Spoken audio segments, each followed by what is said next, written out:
कैसे हो दोस्तों। आज हम बात करेंगे एक ऐसी किताब जिसे सुन के आपकी लाइफ का हर रिलेशनशिप, हर डिसीजन और हर कॉन्फ्लिक्ट का गेम ही बदल जाएगा। The laws of human nature. ये चैप्टर सिखाता है कि कैसे अपने इमोशन को कंट्रोल करना है, लोगों के चाल को समझना है और अपने माइंड को मास्टर करना है। रेडी हो? तो चलिए शुरू करते हैं। दोस्तों, इस चैप्टर को हमने 5 पार्ट में डिवाइड किया है ताकि आपको समझने में आसानी हो। पार्ट 1, इंसान है तो इमोशनल, रैशनल नहीं। रॉबर्ट ग्रीन बोलते हैं कि हम सबको लगता है कि हम इंटेलिजेंट हैं, लॉजिकल हैं, पर सच ये है हम 99% डिसीजन इमोशन से लेते हैं। सोचो जरा, कभी आपने गुस्से में कुछ ऐसा बोला हो जिसका बाद में पछतावा हुआ, या फिर प्यार में अंधे होके किसी के लिए कुछ किया जो लॉजिक से दूर था। हमें लगता है कि हम कंट्रोल में हैं, पर ये इल्यूजन है। क्यों? क्योंकि हमारा ब्रेन एवोल्यूशन में वायर्ड है इमोशन के लिए। सर्वाइवल के टाइम फियर और एंगर ही यूजफुल थे, पर आजकल ये इमोशन हमें गलत डिसीजन दिलवाते हैं। जैसे मान लो आज आपको बॉस ने डांट दिया, आपका प्रिमिटिव ब्रेन एक्टिव हो जाता है, फाइट और फ्लाइट। आप चाहते हैं कि चिल्ला के बता दो मैं रिजाइन कर रहा हूँ, पर अगर आप पॉज करके अपने इमोशन को ऑब्जर्व करें तो समझोगे कि ये गुस्सा टेम्परेरी था। बॉस का कमेंट आपकी कैपेबिलिटी नहीं, उसकी खुद की फ्रस्ट्रेशन दिखा रहा है। आपका इमोशनल ब्रेन आपको बेवकूफ बना रहा है। पार्ट 2, अपने आप को पहचानो। अब सवाल ये है कि इमोशन को कैसे कंट्रोल करें। ग्रीन का मंत्र है सेल्फ अवेयरनेस, मतलब अपने इमोशन को ऑब्जर्व करना थर्ड पर्सन की तरह। जैसे आप किसी मूवी के हीरो को देखते हैं, वैसे ही अपने आप को देखो। कभी आपको गुस्सा आए तो मेंटली बोलिएगा, अरे देख मेरा हाइपोथैलेमस एक्टिव हो गया, कॉर्टिसोल रिलीज हो रहा है, थोड़ा रुक, रिस्पॉन्स देने से पहले। ये टेक्निक है 10 सेकेंड रूल। जब भी कोई इमोशनल ट्रिगर हो 10 सेकेंड रुक जाओ, डीप ब्रीथ लो, अपने आप से पूछो मैं ये रिएक्ट क्यों कर रहा हूँ, क्या ये लॉजिकल है। ऐसा करते ही आपका पेरीफ्रंटल कॉर्टेक्स, लॉजिक वाला ब्रेन जो कि होता है, एक्टिव हो जाएगा और आप रिस्पॉन्स चूज कर सकते हो, रिएक्शन नहीं। Part 3, power of empathy. दूसरों को समझो, उनके इमोशन को रीड करो। अब तक हमने अपने इमोशन को कंट्रोल करने की बात, पर ग्रीन कह रहे हैं दूसरों के इमोशन को समझो तो लाइफ में हर गेम जीत सकते हो। क्योंकि हर इंसान अपने दर्द, फियर और इनसिक्योरिटीज से ऑपरेट करता है। अगर आप उनकी इमोशनल स्टेज समझोगे तो उनका बिहेवियर प्रेडिक्ट कर सकते हो। आइए इसे एक एग्जांपल के साथ समझते हैं। आपका कलीग आज ऑफिस में चिढ़ा चिढ़ा सा है। आपका पहला रिएक्शन, क्या प्रॉब्लम है इसको, मुझे क्यों बोल रहा है। पर अगर आप एम्पैथी दिखाओगे, पूछोगे क्या एवरीथिंग ओके है, आज थोड़ा स्ट्रेस लग रहे हो, देखिए उसकी एनर्जी शिफ्ट होगी। क्यों? क्योंकि आपने उसके इमोशन को वैलिडेट किया। ग्रीन कह रहे हैं कि empathy is a super power, use it. आइए आपको थोड़ा बॉलीवुड में ले चलते हैं। याद करो 3 इडियट्स में राजू का इंटरव्यू सीन, जब वो बोलता है I learned to prioritize my passion over fear। उस मोमेंट में वो एम्पैथी से अपने इमोशन को चैनल करता है और पैनल को इम्प्रेस करता है। लाइफ में भी जब आप दूसरों के पर्सपेक्टिव से देखोगे तो उनका ट्रस्ट जीत सकते हो। Part 4, practical tips emotional control के लिए रॉबर्ट ग्रीन के मंत्र। Number 1, daily reflection. रात को 5 मिनट सोचो, आज मैंने कब इमोशनल रिएक्ट किया, क्या सीखा। Number 2, label your emotion. जब भी गुस्सा आए बोलो this is anger, it will pass. बस इतना से बोलने से पावर इमोशन पे शिफ्ट हो जाता है। Number 3, the mirror exercise. रोज शाम को मिरर के सामने खड़े होके पूछो आज मैंने किस बात से अवॉइड कर सकता था, किस मोमेंट में मैं बेटर चूज कर सकता था। सेल्फ टॉक से आपका अवेयरनेस बढ़ेगा। और हाँ, ये सब करते वक्त अगर आपको थोड़ी क्रिंज लगे तो समझ जाओ कि आप सही ट्रैक पे हो। ग्रोथ कंफर्ट जोन के बाहर होती है। पार्ट 5, लाइफ का रिमोट कंट्रोल। दोस्तों, ग्रीन का चैप्टर 1 सिर्फ थ्योरी नहीं है, ये लाइफ का मैनुअल है। जब आप अपने इमोशन को समझोगे तो हर रिलेशन से, करियर मूव और कॉन्फ्लिक्ट में आप हमेशा आगे रहोगे। जैसे कि एक शांत लेक में रिफ्लेक्ट होता है, वैसे ही काम माइंड से लाइफ को हैंडल कर सकते हो। तो कल से ही नहीं, अभी से शुरू करो। The law of narcissism. ये लॉ हमें समझाता है कि हर इंसान के अंदर थोड़ा बहुत नार्सिसिज्म होता है, यानी खुद पर फोकस करना, खुद को स्पेशल समझना और अपने ईगो को सेटिस्फाई करना। लेकिन क्या नार्सिसिज्म हमेशा बुरा होता है या हम इसे अपने फायदे के लिए इस्तेमाल कर सकते हैं? आज हम इसी को एक्सप्लोर करेंगे। हम रियल लाइफ एग्जाम्पल देखेंगे, प्रैक्टिकल टिप जानेंगे और ये समझेंगे कि कैसे हम अपने नार्सिसिस्ट टेंडेंसीज को कंट्रोल कर सकते हैं और दूसरों के नार्सिसिज्म को कैसे हैंडल कर सकते हैं। तो चलिए शुरू करते हैं। अब सवाल आता है कि आखिर ये नार्सिसिज्म होता क्या है? नार्सिसिज्म का मतलब है खुद से प्यार करना, खुद को सबसे ऊपर रखना और दूसरों की जरूरत को इग्नोर करना। रॉबर्ट ग्रीन के हिसाब से हर इंसान में थोड़ा बहुत नार्सिसिज्म होता है। ये एक नेचुरल टेंडेंसी है जो ह्यूमन सर्वाइवल और सक्सेस में हेल्प करती है। लेकिन नार्सिसिज्म दो तरीके का होता है। नंबर 1, हेल्दी नार्सिसिज्म, जब आप अपनी वैल्यू को समझते हैं, अपने गोल्स को प्रायोरिटाइज करते हैं और दूसरों के साथ बैलेंस में रहते हैं। नंबर 2, टॉक्सिक नार्सिसिज्म, जब आप सिर्फ खुद पर फोकस करते हैं, दूसरों की फीलिंग्स को इग्नोर करते हैं और अपने ईगो को सेटिस्फाई करने के लिए कुछ भी कर सकते हैं। राज और प्रिया की कहानी। राज नाम का एक आदमी है जो अपने टीम का मैनेजर है। राज को लगता है कि वो सबसे स्मार्ट है, सबसे टैलेंटेड है और हर चीज में उसका ओपिनियन ही सही है। ऑफिस मीटिंग में वो सिर्फ अपनी बात बोलता है। अगर कोई कलीग कुछ सजेस्ट करता है तो राज उसे इग्नोर करता है या फिर उसकी आइडिया को डाउन प्ले करता है। वो हमेशा अपनी तारीफ करवाता है और अपने अचीवमेंट्स को हाईलाइट करता है। एक दिन राज की टीम ने एक प्रोजेक्ट कंप्लीट किया जिसमें सबने बहुत मेहनत की थी, लेकिन जब प्रेजेंटेशन का टाइम आया तो राज ने सिर्फ अपने कंट्रीब्यूशन को ही हाईलाइट किया और टीम के एफर्ट को कम्प्लीटली इग्नोर कर दिया। टीम के मेंबर हर्ट हुए, लेकिन राज को कोई फर्क नहीं पड़ा। वो अपने आप में खुश था। धीरे धीरे लोग राज से दूर रहने लगे। वो उसके साथ काम करना अवॉइड करने लगे। राज का करियर खतरे में हो गया, लेकिन वो समझ नहीं पाया कि प्रॉब्लम क्या है। वो सोचता है कि लोग उसे जेलस करते हैं, लेकिन असल में प्रॉब्लम उसका टॉक्सिक नार्सिसिज्म है। वहीं दूसरी ओर प्रिया भी मैनेजर है, लेकिन उसका अप्रोच राज से बिल्कुल अलग है। प्रिया को भी अपनी स्किल पर भरोसा है, लेकिन वो दूसरों को भी सुनती है। वो अपने टीम के हर मेंबर को वैल्यू देती है और उनके आइडियाज को अप्रिशिएट करती है। एक बार प्रिया की टीम ने एक चैलेंजिंग प्रोजेक्ट कंप्लीट किया। प्रेजेंटेशन में प्रिया ने हर टीम मेंबर का कंट्रीब्यूशन हाईलाइट किया और उन्हें क्रेडिट दिया। वो खुद भी अपने एफर्ट्स को बताई, लेकिन उसने टीम को भी इक्वली अप्रिशिएट किया। इस अप्रोच से प्रिया के टीम में ट्रस्ट और रिस्पेक्ट बढ़ गया। लोग उसके साथ काम करना पसंद करते हैं और वो अपने फील्ड में तेजी से ग्रो कर रही है। प्रिया में भी नार्सिसिज्म है, लेकिन वो इसे बैलेंस करती है। वो अपने ईगो को कंट्रोल करती है और दूसरों को भी इम्पोर्टेंस देती है। अब सवाल ये है कि आखिर हम में नार्सिसिस्टिक टेंडेंसीज क्यों होती हैं? रॉबर्ट ग्रीन के हिसाब से ये हमारे चाइल्डहुड से शुरू होती है। जब हम बच्चे होते हैं तो हमें लगता है कि हम दुनिया के सेंटर हैं, हमारी हर डिमांड पूरी होती है और हमें लगता है कि सब कुछ हमारे अराउंड ही रिवॉल्व करता है। लेकिन जैसे जैसे बड़े होते हैं हमें समझ आता है कि दुनिया हमारे अराउंड नहीं घूमती। लेकिन कुछ लोग इस रियलाइजेशन को एक्सेप्ट नहीं करते और अपने चाइल्डहुड वाले नार्सिसिज्म को लेकर आगे बढ़ते हैं। ये लोग टॉक्सिक नार्सिसिस्ट बन जाते हैं। कैसे आप पहचान सकते हैं कि कोई टॉक्सिक नार्सिसिस्ट है? रॉबर्ट ग्रीन बताते हैं कि नार्सिसिस्टिक लोगों की कुछ कॉमन ट्रेट होती हैं। नंबर 1, वो हमेशा अपनी बात बोलते हैं और दूसरों की सुनते नहीं। नंबर 2, वो हमेशा अपनी तारीफ करवाना चाहते हैं। नंबर 3, वो दूसरों की फीलिंग्स को इग्नोर करते हैं। नंबर 4, वो हमेशा कंट्रोल में रहना चाहते हैं। अगर आपके पास भी ऐसे लोग हैं तो आपको उनके साथ डील करना सीखना होगा। नार्सिसिस्टिक लोगों को हैंडल करना इजी नहीं होता, लेकिन रॉबर्ट ग्रीन कुछ टिप्स देते हैं। How to deal with narcissistic people. Narcissistic लोगों को हैंडल करना इजी नहीं होता, लेकिन रॉबर्ट ग्रीन कुछ टिप्स देते हैं। नंबर 1, उन्हें वैलिडेट करें, उनकी तारीफ करें ताकि वो आपको लाइक करें। नंबर 2, उन्हें कंट्रोल में फील करवाएं, उन्हें लगता है कि वो सिचुएशन को कंट्रोल कर रहे हैं। नंबर 3, उनसे डायरेक्ट कन्फर्मेशन अवॉइड करें। नार्सिसिस्टिक लोग हमेशा डिफेंसिव हो जाते हैं। हम सब में थोड़ा बहुत नार्सिसिज्म होता है, लेकिन ये जरूरी है कि हम इसे कंट्रोल करें। कैसे? नंबर 1, दूसरों की सुनना सीखें।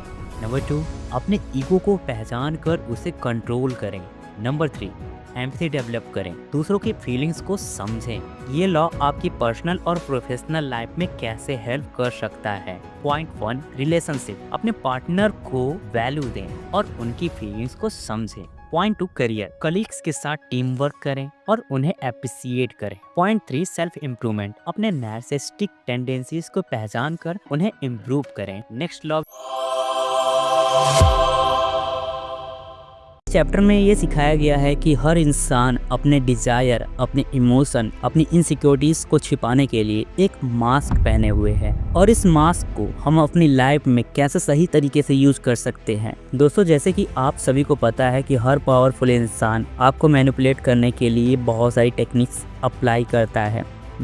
हम the laws of human nature की इस सीरीज में आपको यही सब सिखाने वाले हैं कि कैसे आप मैनिपुलेटर से बच सकते हैं और उनके मैनिपुलेशन टेक्निक्स को काउंटर कर सकते हो, लोगों को मैनिपुलेट कर सकते हो। चलिए शुरू करते हैं चैप्टर 3 की। सोचो तुम एक स्टेज पर हो, जैसे कि एक स्कूल प्ले या कॉलेज फेस्टिवल। तुम्हारे सामने ऑडियंस है और तुम्हें एक रोल प्ले करना है। इसी तरह ज़िंदगी में भी हम सब एक मास्क पहनते हैं। रॉबर्ट ग्रीन कहते हैं कि हमारे इमोशन, इंटेंशन और वीकनेस को छुपाने के लिए ये मास्क बहुत ज़रूरी होता है। Interview hall situation. अगर तुम इंटरव्यू हॉल में हो और आपके पास बहुत टेंशन है, लेकिन आप अपने आप को एक कॉन्फिडेंट कैंडिडेट के रूप में प्रेजेंट करते हो, तो इंटरव्यूअर तुम्हें ज़्यादा सीरियसली लेते हैं। इस तरह का रोल प्ले तुम्हारी लाइफ में बड़ा रोल प्ले करता है। रोल प्लेइंग का साइकोलॉजी।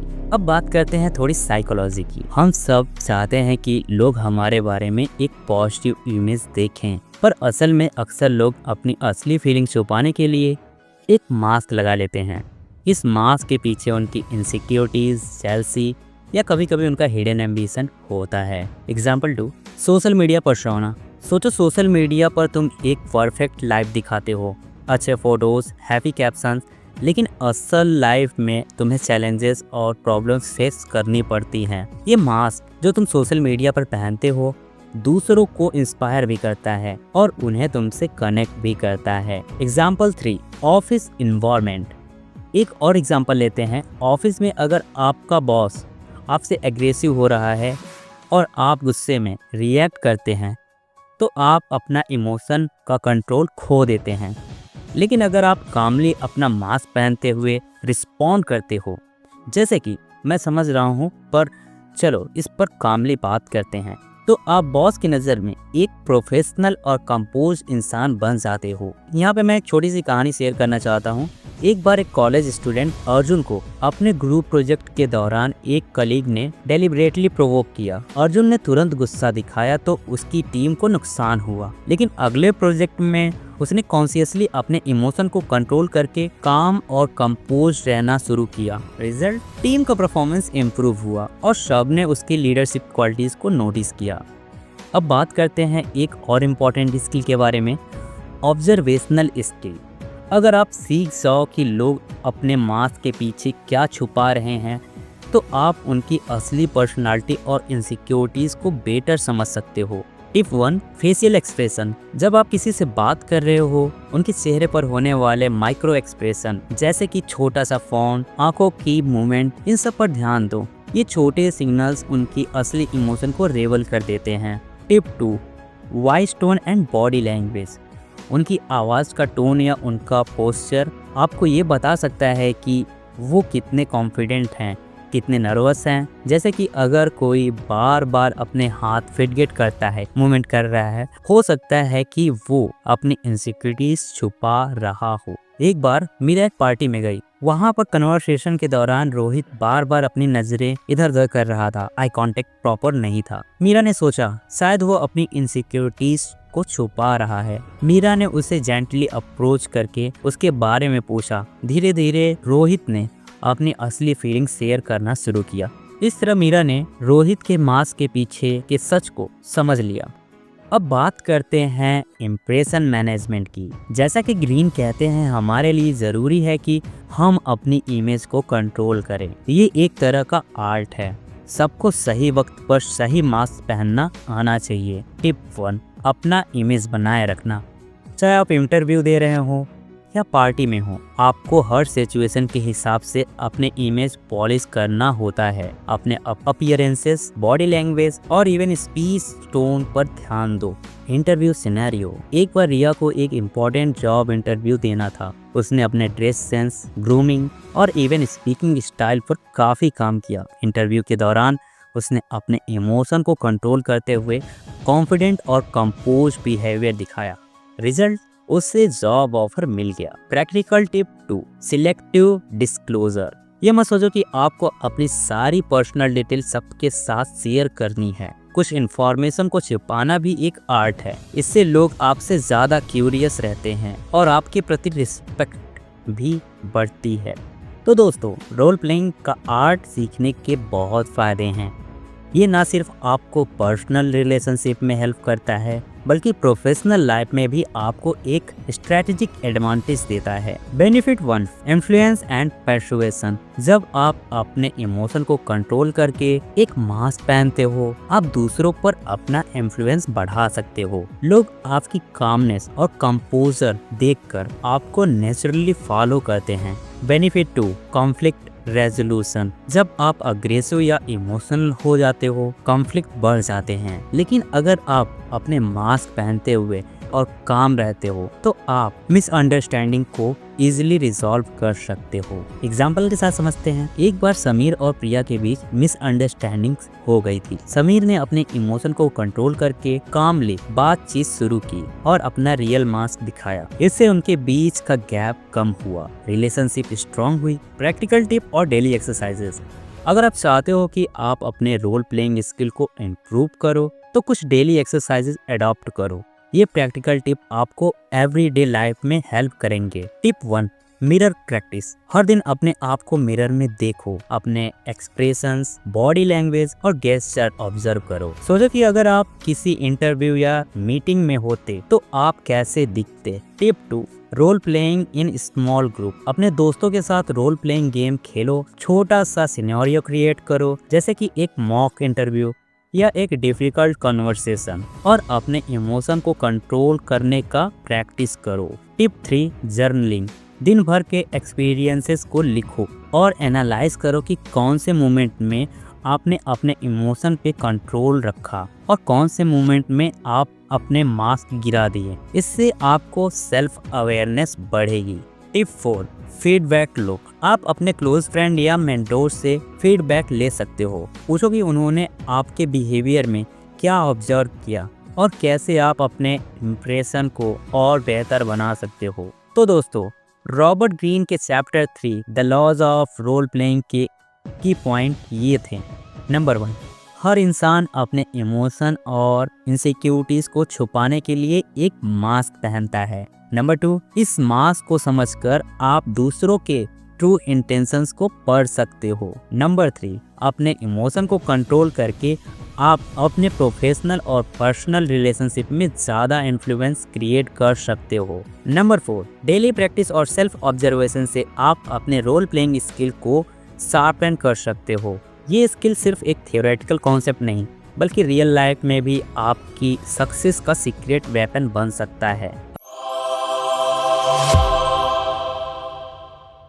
ये है नेहा, जो एक ही पैटर्न्स बार बार रिपीट करती है, बिना समझे कि यह इसकी लाइफ को बर्बाद कर रहा है। ये एक जाल में फंस चुकी है, लेकिन नेहा को लगता है कि वो खुद डिसीजन ले रही है। असल में इसकी आदतें इसे कंट्रोल कर रही हैं। ये आदतें कंपल्सिव बिहेवियर कहलाती हैं। ये नेहा की लाइफ का स्टीयरिंग व्हील पकड़ चुकी हैं। हमें से ज़्यादातर लोग कंपल्सिव बिहेवियर के शिकार होते हैं, लेकिन इसे बहुत कम ही लोग एक्सेप्ट करते हैं और इसे इम्प्रूव करते हैं। आज हम रॉबर्ट ग्रीन की किताब the laws of human nature का चैप्टर 4 को एक्सप्लोर करेंगे, जिसमें बताया गया है कि कैसे हम कंपल्सिव पैटर्न्स के गुलाम बन जाते हैं और कैसे इनसे छुटकारा पा सकते हैं। अगर तुम इस वीडियो को पूरा देख लोगे तो हो सकता है कि अपनी जिंदगी का सबसे बड़ा ट्रैप तोड़ने का रास्ता ढूंढ लो। Welcome to law of compulsive behaviour.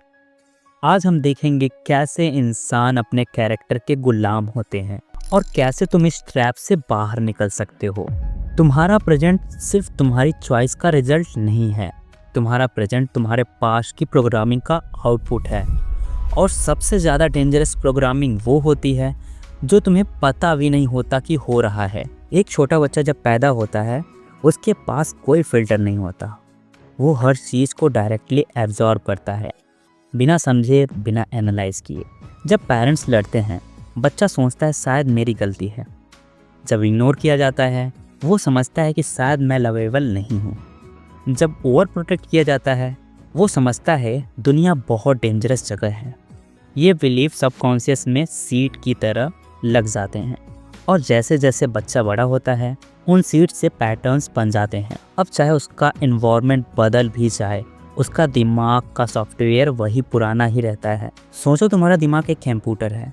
अगर कोड में लिखा है if someone come too close push them away, तो चाहे तुम्हारा पैटर्न्स कितना भी केयरिंग हो तुम्हारा सिस्टम उसे सेल्फ सबटेज करेगा।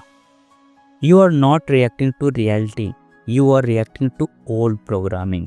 अब सवाल आता है कि हम वही चीज़ क्यों रिपीट करते हैं जो हमें हर्ट करता है। ये ह्यूमन स्पीसीज का सबसे अजीब पैराडॉक्स है। हम वही सिचुएशन बार बार चूज करते हैं जो हमें हर्ट करती हैं। क्यों? क्योंकि हम फैमिलियर पैन को अननोन पीस से ज़्यादा सेफ समझते हैं।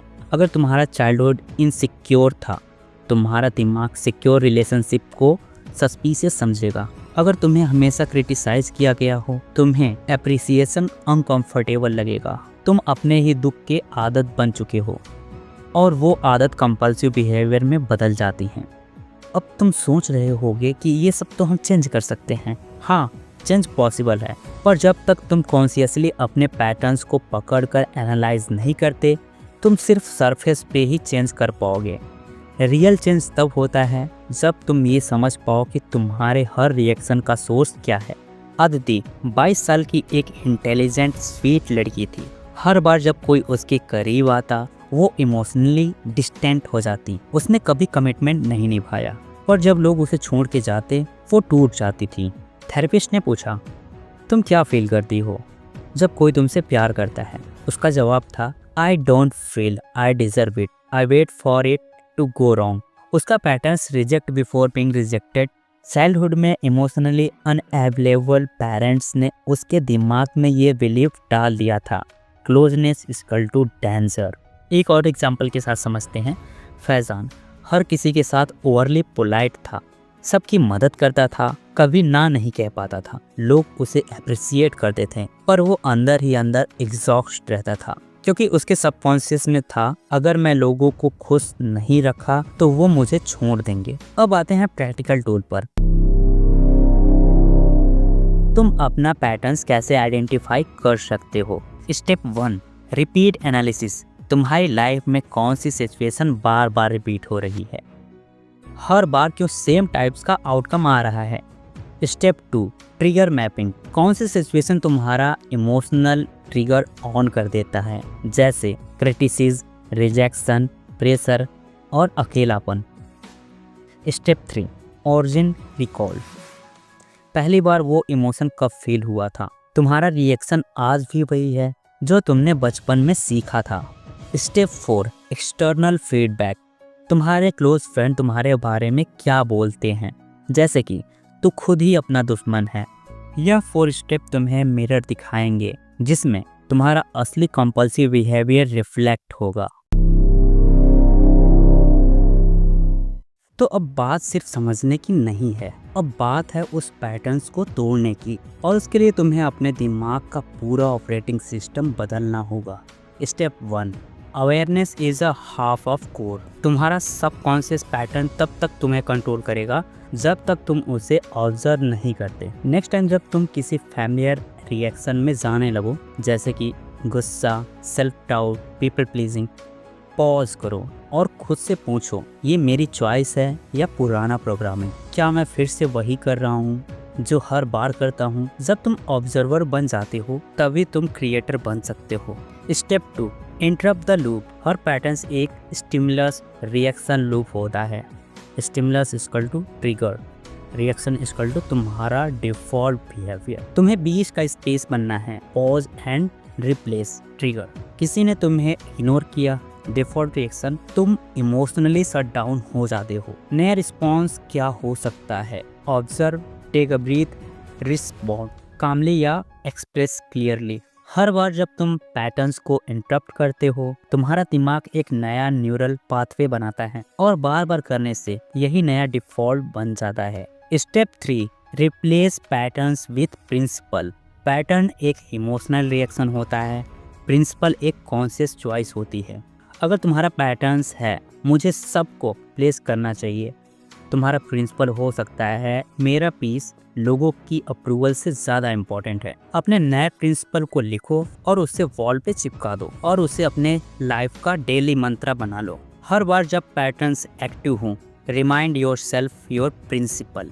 ये तुम्हें अपने इमोशन का गुलाम बनने से बचाएगा। Step 4, identity shift equal to pattern death. Patterns तभी पूरे टूटेंगे जब तुम अपनी आइडेंटिटी बदलोगे। तुम्हारा पैटर्न तुम्हें कहता है मैं ऐसा ही हूँ, आइडेंटिटी शिफ्ट कहती है मैं जो चाहूँ वैसा बन सकता हूँ। Start yourself to saying daily मैं स्ट्रॉन्ग बाउंड्री रखता हूँ, मैं इमोशनली अवेयर हूँ, मैं कंसिस्ट हूँ, चाहे कैसे भी लगे। तुम्हारा ब्रेन तुम्हारी बातों का कमांड समझता है। जैसे तुम्हारा पुराना सेल्फ रिपीट करता था, वैसे ही नया सेल्फ भी रेपिटेशन से बनेगा। Bonus tip, environment engineering.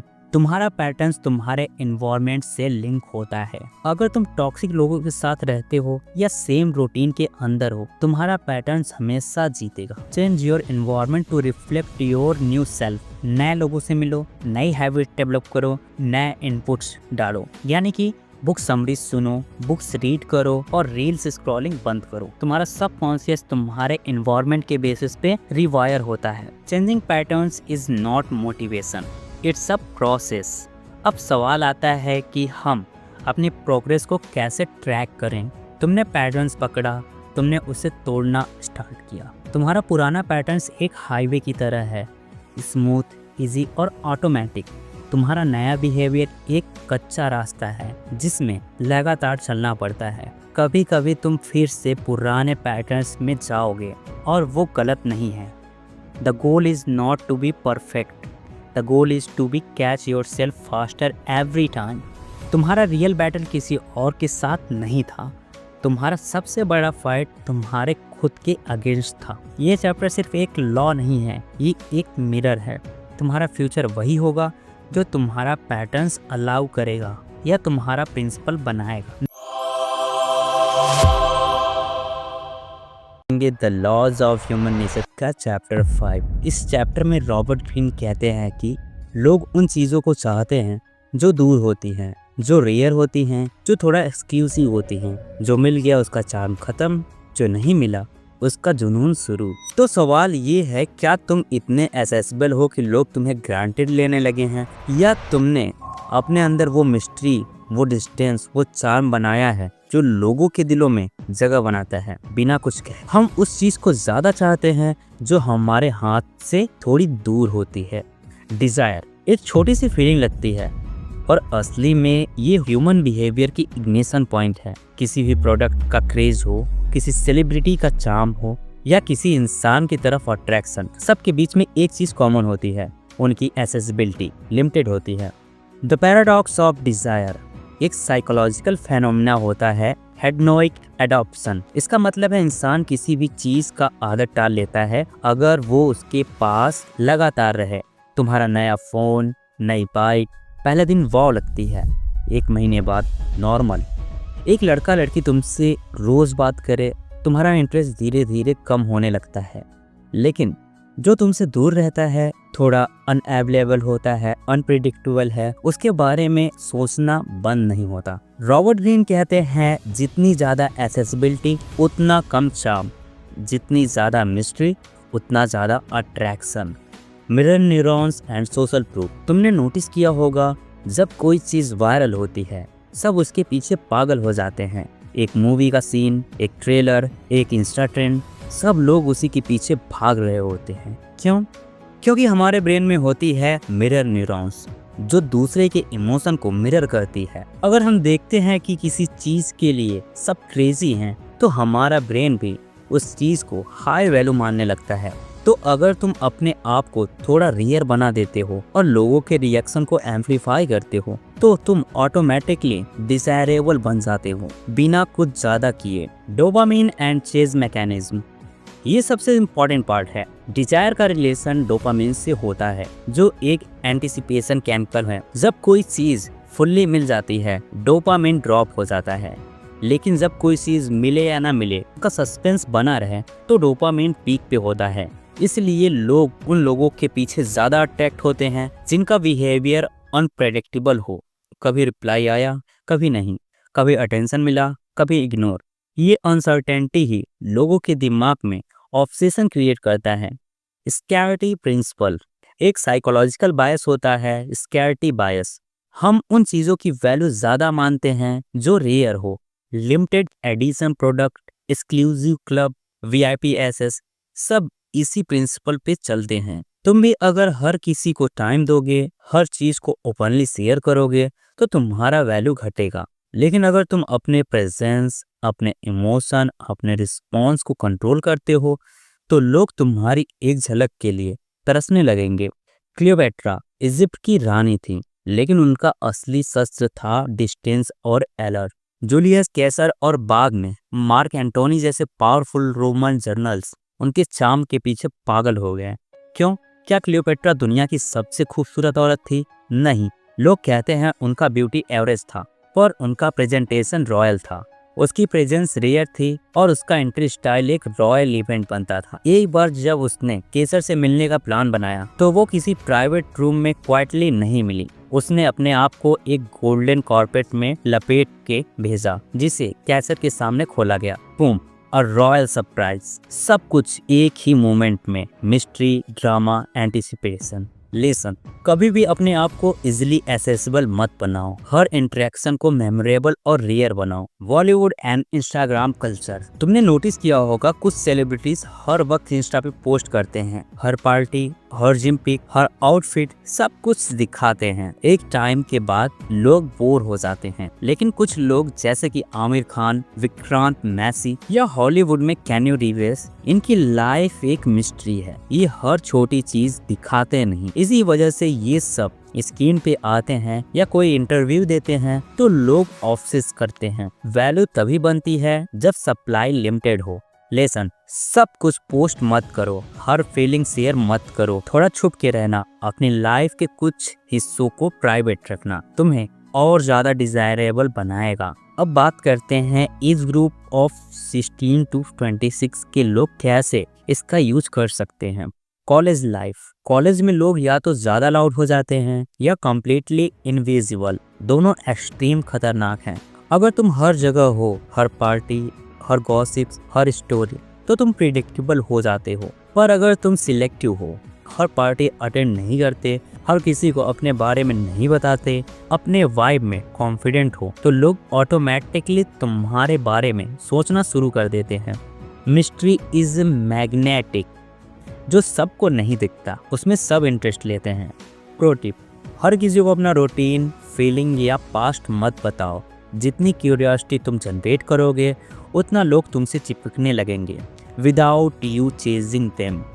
Relationship, don't be too available. ज़्यादा अवेलेबल होने से तुम्हारा इमोशनल वैल्यू ड्रॉप हो जाता है। अगर तुम हर मैसेज का इंस्टेंट रिप्लाई देते हो, अगर तुम हर बार उनके टाइम पे मिल जाते हो, अगर तुम कुछ भी कहने से पहले यस कह देते हो, तो तुम्हारा चार्म खत्म हो जाता है। द लॉ ऑफ क्वाइटनेस बोलता है give glimpses, not the full picture. Practical tip, कभी कभी रिप्लाई डिले करो नेचुरली, बिना ड्रामा के। टिप 2, अपने गोल्स पे फोकस करो, सब कुछ उनके अराउंड मत घुमाओ। टिप 3, थोड़ा अनप्रेडिक्टेबल रहो, हर प्लान पे हाँ मत बोलो। रिजल्ट, तुम्हारा अब्सेंस उनके दिमाग में स्पेस बनाएगा और तुम्हारे साइलेंस से भी उनका दिल धड़केगा। सोशल मीडिया, हर चीज मत दिखाओ। आज हर कोई इंस्टा पे अपनी पूरी जिंदगी दिखा रहा है, कहाँ गए, क्या खाए, किसने क्या कहा, सब कुछ। तुम अगर थोड़ा सिलेक्टिव हो जाते हो, कम पोस्ट करते हो, सिर्फ हाई क्वालिटी या एस्थेटिक कंटेंट डालते हो, अपने थॉट्स शेयर करते हो पर हर इमोशन नहीं, तो तुम्हारा प्रोफाइल एक ब्रांड बन जाता है जिसका वेट लोग करते हैं। रिमेंबर, हर वक्त एक्टिव रहना इक्वल टू बोरिंग, सिलेक्टिव और साइलेंट रहना equal to interesting, mystery plus minimalism equal to magnetism, career and skill building. Scarcity का पावर यूज करो। अगर तुम किसी स्किल में अच्छे हो तो उसे हर जगह फ्री में मत बांटते रहो, थोड़ा वैल्यू बिल्ड करो उसके अराउंड। पॉइंट 1, अपने वर्क को हाईलाइट करो बट हर डिटेल मत दो। पॉइंट 2, जब लोग पूछे तब दिखाना। पॉइंट 3, अपनी स्किल को एक्सक्लूसिव फील दो, जैसे कि तुम्हें हायर करना एक अपॉर्चुनिटी है, फेवर नहीं। तुम्हारा टाइम, एनर्जी और टैलेंट प्रीमियम बन जाता है अगर तुम उससे फ्रीली डिस्ट्रीब्यूट करना बंद कर दो। रॉबर्ट ग्रीन कहते हैं, what is rare become precious, what is everywhere become invisible. Self image, कुछ लोग अपने कॉन्फिडेंस लाउड करने के लिए हर वक्त दिखावा करते हैं, लेकिन असली चार्म होता है जब तुम खुद पे इतने श्योर हो कि तुम्हें प्रूव करने की जरूरत नहीं पड़ती। कम बोलो, ज्यादा ऑब्जर्व करो, अपने अंदर की एनर्जी को फील करो बिना फ्लैक्स किए। जब कुछ बोलो तो इम्पैक्ट हो, यही होता है साइलेंट कॉन्फिडेंट जो तुम्हें क्राउड से अलग करता है। When you become rare, people chase you to decode you। क्या तुम कभी किसी के साथ बात करते हुए ये सोच रहे हो कि वो तुम्हें चाहने के लिए तरस रहा है? ये फीलिंग कुछ ऐसी होती है जो तुम्हें अपने अंदर डीप फील करनी चाहिए। जब तुम किसी के साथ इंटरेक्ट करते हो, उन्हें लगना चाहिए कि तुम्हारे पास कोई ऐसी क्वालिटी है जो वो कभी नहीं पा सकते। एक मिस्ट्री, एक एलर। ये लॉ सिर्फ एक मैनिपुलेशन का टूल नहीं है, ये तुम्हारे अपने आप को समझने और वैल्यू देने का तरीका है। अपनी मिस्ट्री को एम्ब्रेस करो, अपने यूनिकनेस को प्रोटेक्ट करो। ये लॉ तुम्हें ये सिखाता है कि जब तुम रेयर बन जाते हो, तुम्हारा वैल्यू ऑटोमेटिकली बढ़ जाता है। और ये व्यवहार सिर्फ दूसरों के लिए नहीं बल्कि अपने लिए भी होता है। The hidden secret, desire is about the chase not the catch. एक सिंपल बात, डिजायर का अल्टीमेट पर्पस कैच करना नहीं है। जब तुम किसी के साथ इंटरेक्ट करते हो या तुम अपने करियर में किसी गोल को चेज करते हो, तुम्हें रियलाइज होता है कि चेज का एक्साइटमेंट सबसे ज्यादा होता है। ये सब तुम्हें उनके लिए मोर अट्रैक्टिव बना देता है। ये बात तुम्हारे कॉलेज लाइफ, रिलेशनशिप और करियर में काम करेगी। तुम्हारे आसपास के लोग तुम्हें वैसे ही देखते हैं जैसे तुम अपने आप को देख रहे हो। अगर तुम अपनी मिस्ट्री, अपने एक्सक्लूसिवनेस को समझकर उसे अपने लाइफ में अप्लाई करते हो तो तुम अपने आप को एक एक्सक्लूसिव ऑब्जेक्ट ऑफ डिजायर बना दोगे। तो दोस्तों, ये था the laws of human nature का चैप्टर 5।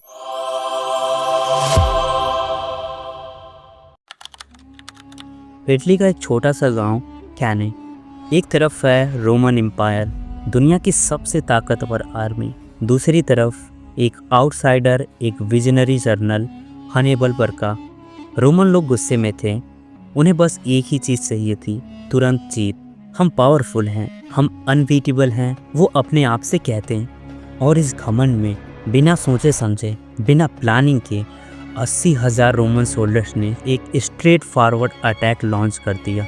पर हनीबल कुछ और सोच रहा था। वो 2-3 दिन का गेम नहीं खेल रहा था, उसका प्लान था लॉन्ग टर्म डिस्ट्रैक्शन। हनीबल ने अपनी आर्मी को इस तरह पोजीशन किया जब रोमन्स उन पे ब्रेकनेक स्पीड से अटैक करें तो वो अपने आप ट्रैप हो जाएं। रोमन्स ने बस अपना शॉर्ट टर्म गुस्सा देखा। हनीबल ने पूरा बैटलफील्ड देखा, पूरा फ्यूचर देखा और रिजल्ट हिस्ट्री के सबसे बड़े मैन क्रैश में से एक। 50,000 से ज्यादा रोमन सोल्जर एक दिन में ही मार दिए गए। रोमन एम्पायर का ताकत का मिथ एक दिन में ही जमीन पर आ गया। शॉर्ट टर्म इमोशन ने एक सिविलाइजेशन को हिला दिया, लॉन्ग टर्म विजन ने एक आउटसाइडर को एमोर कर दिया। और यही होता है जब हम अपनी सोच को नैरो कर देते हैं, जब हम बस अभी देखते हैं और कल भूल जाते हैं, जब हम गुस्से, लालच या डर के आधार पर फैसले लेते हैं बिना समझे कि उनका इम्पैक्ट 2 साल बाद, 5 साल बाद या 10 साल बाद क्या होगा। पर ये सिर्फ बैटलफील्ड की कहानी नहीं है, ये कहानी हर जगह चल रही है, पॉलिटिक्स में, बिजनेस में, रिलेशनशिप में, हर रोज हमारे डिसीजन में। और सबसे बड़ा चैलेंज क्या है? ह्यूमन नेचर हमें नेचुरली शॉर्ट साइडेड बनाता है। साइंस कहता है हमारा brain, specially amygdala, immediate treat और रिवॉर्ड्स पे रिएक्ट करता है। एवोल्यूशन ने हमें इस तरह डिजाइन किया है सर्वाइव करने के लिए। पर सर्वाइवल और सक्सेस में फर्क है। सर्वाइव करने के लिए इंस्टेंट रिएक्ट करना पड़ता है, पर सक्सीड करने के लिए दूर देखना पड़ता है। जब दुनिया प्रॉफिट देख रही थी, एक आदमी फ्यूचर देख रहा था।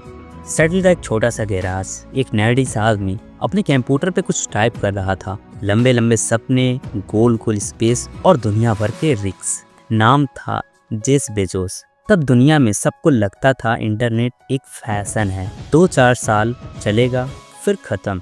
कंपनी शॉर्ट टर्म प्रॉफिट के लिए लड़ रही थी, सबको तुरंत रिटर्न चाहिए था। पर बेजोस, उनका विजन कुछ और था। उसने अपने इन्वेस्टर को पहले दिन बोला, don't expect quick profit, expect slow painful growth. We are building for next 20 year, not for the 20 month. Imagine करो तुम्हारे आसपास सब लोग चिल्ला रहे हैं प्रॉफिट प्रॉफिट प्रॉफिट, और तुम कह रहे हो पेशेंस, विजन, फ्यूचर। बेजोस को लोग पागल बोलते थे, मीडिया हंस रहा था, वॉल स्ट्रीट के एक्सपर्ट कहते थे ये कंपनी कभी सक्सेसफुल नहीं होगी, लॉसेस ही लॉसेस होंगे। पर बेजोस को पता था शॉर्ट टर्म पैन को एब्जॉर्ब करना पड़ता है लॉन्ग टर्म ग्रेटनेस के लिए। वो हर डिसीजन एक सिंपल फिल्टर से लेता था, ये काम हमें 10 साल बाद कहाँ पहुँचाएगा। और आज अमेज़न दुनिया की सबसे वैल्यूएबल कंपनी में से एक है और जेफ बेजोस दुनिया के अमीर आदमियों में से एक हैं। सोचो कितनी बार बेजोस को टेम्पटेशन हुआ होगा क्विक प्रॉफिट लेने का, शॉर्टकट मारने का, इन्वेस्टर को खुश करने का, पर उसने क्या चूज किया? Discomfort, patience, long term vision.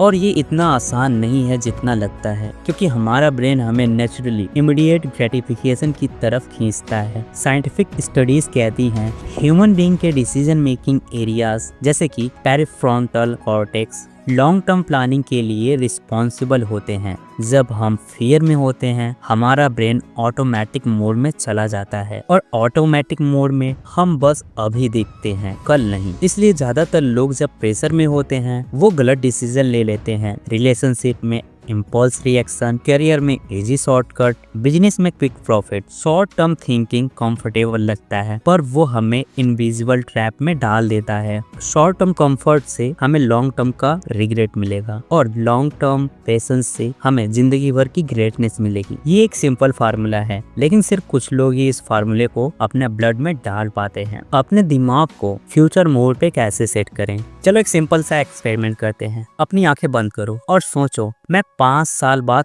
कहाँ हूँ, मैं कैसे जी रहा हूँ, मैं कैसे इंसान बन चुका हूँ। अब ऑनेस्टली बताओ, कितना मुश्किल लगा सोचना। हम सबको अपना आज क्लियरली दिखता है, पर 5 साल बाद का खुद का वर्जन एक ब्लर जैसे दिखता है। क्यों? क्योंकि human brain naturally short term focus है। एवोल्यूशन में हमें सरवाइव करना था, 5 साल की प्लानिंग नहीं करना था। एक लॉयन सामने दिख रहा है, भागना है बस। पर आज लाइफ का सक्सेस शॉर्ट टर्म सर्वाइवल से नहीं, लॉन्ग टर्म विजन से डिसाइड होता है। एक फेमस स्टडी हुई थी स्टैनफोर्ड में, the Marshmallow experiment.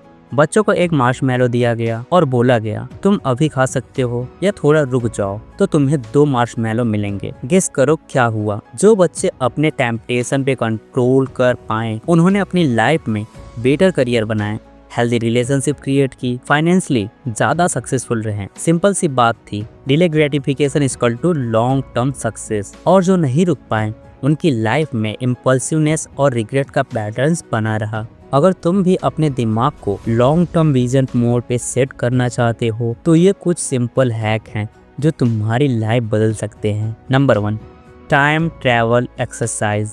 Rose 5 minute अपने फ्यूचर के बारे में विजुलाइज करो। 5 साल बाद का अपना करियर, 10 साल बाद की अपनी रिलेशनशिप, 20 साल बाद का अपना इम्पैक्ट। अपने ब्रेन को प्रैक्टिस कराओ दूर देखने की। जैसे मसल्स एक्सरसाइज से स्ट्रांग होते हैं, वैसे ही दिमाग भी होता है। Number 2, second order thinking. ये एक मेंटल मॉडल है। अगर मैं आज ये करूं तो क्या होगा? ये सोचो, अगर मैं आज ये करूं तो 1 साल बाद क्या होगा? जैसे फास्ट फूड अभी टेस्टी लगेगा, पर 5 साल बाद हेल्थ प्रॉब्लम्स क्रिएट करेंगे। स्टडी बोरिंग लगती है, पर 5 साल बाद फ्रीडम देगी। जब इंसान सेकेंड ऑर्डर थिंकिंग कर लेता है, वो अपने आप नेचुरली स्मार्ट डिसीजन लेने लगता है। Number 3, pain of regret visualisation. कभी कभी फ्यूचर का सपना देखना काफी नहीं होता, हमें फ्यूचर का रिग्रेट भी देखना पड़ता है। अपने आप से पूछो, अगर मैं आज अपने पोटेंशियल वेस्ट करूं तो 10 साल बाद मैं अपने आप को कैसे देखूंगा। इमेजिन करो तुम्हारा ओल्ड वर्जन रिग्रेट से भरा हुआ है, तुम्हारी आंखों में वो दुख, वो काश की फीलिंग। ये विजुअलाइजेशन इतना पावरफुल है कि तुम आज से ही अपने एक्शन बदल लोगे। जिस विजुअल्स की एक फेवरेट टेक्निक थी रिग्रेट मिनिमाइजेशन फ्रेमवर्क, वो अपने आप से पूछते थे मैं 80 साल का हो जाऊंगा, पीछे मुड़कर देखूंगा, क्या मैं खुश रहूंगा कि मैं अपना सपना ट्राई नहीं किया। इस एक थॉट ने उसे अमेज़न शुरू करने का हिम्मत दिया। और तुम भी अपने लाइफ के डिसीजन इस फ्रेम से ले सकते हो। अगर तुम शॉर्ट टर्म प्लीजर के लिए अपने पेशेंस को बेच दोगे तो लॉन्ग टर्म में तुम्हारे पास ना प्लीजर होगा ना प्राइड। लेकिन अगर तुम शॉर्ट टर्म पैन को एम्ब्रेस कर सकते हो तो एक दिन तुम्हारे पास फुल लाइफ होगी जिसके लिए दुनिया सिर्फ सपने देखती है। साल है 1503। एक इटालियन आर्टिस्ट अपने स्टूडियो में कुछ ड्रॉ कर रहा था। पूरी दुनिया चाहती थी कि वो जल्दी पेंटिंग बनाए, क्विक फेम कमाए, क्विक पैसे बनाए, पर वो आदमी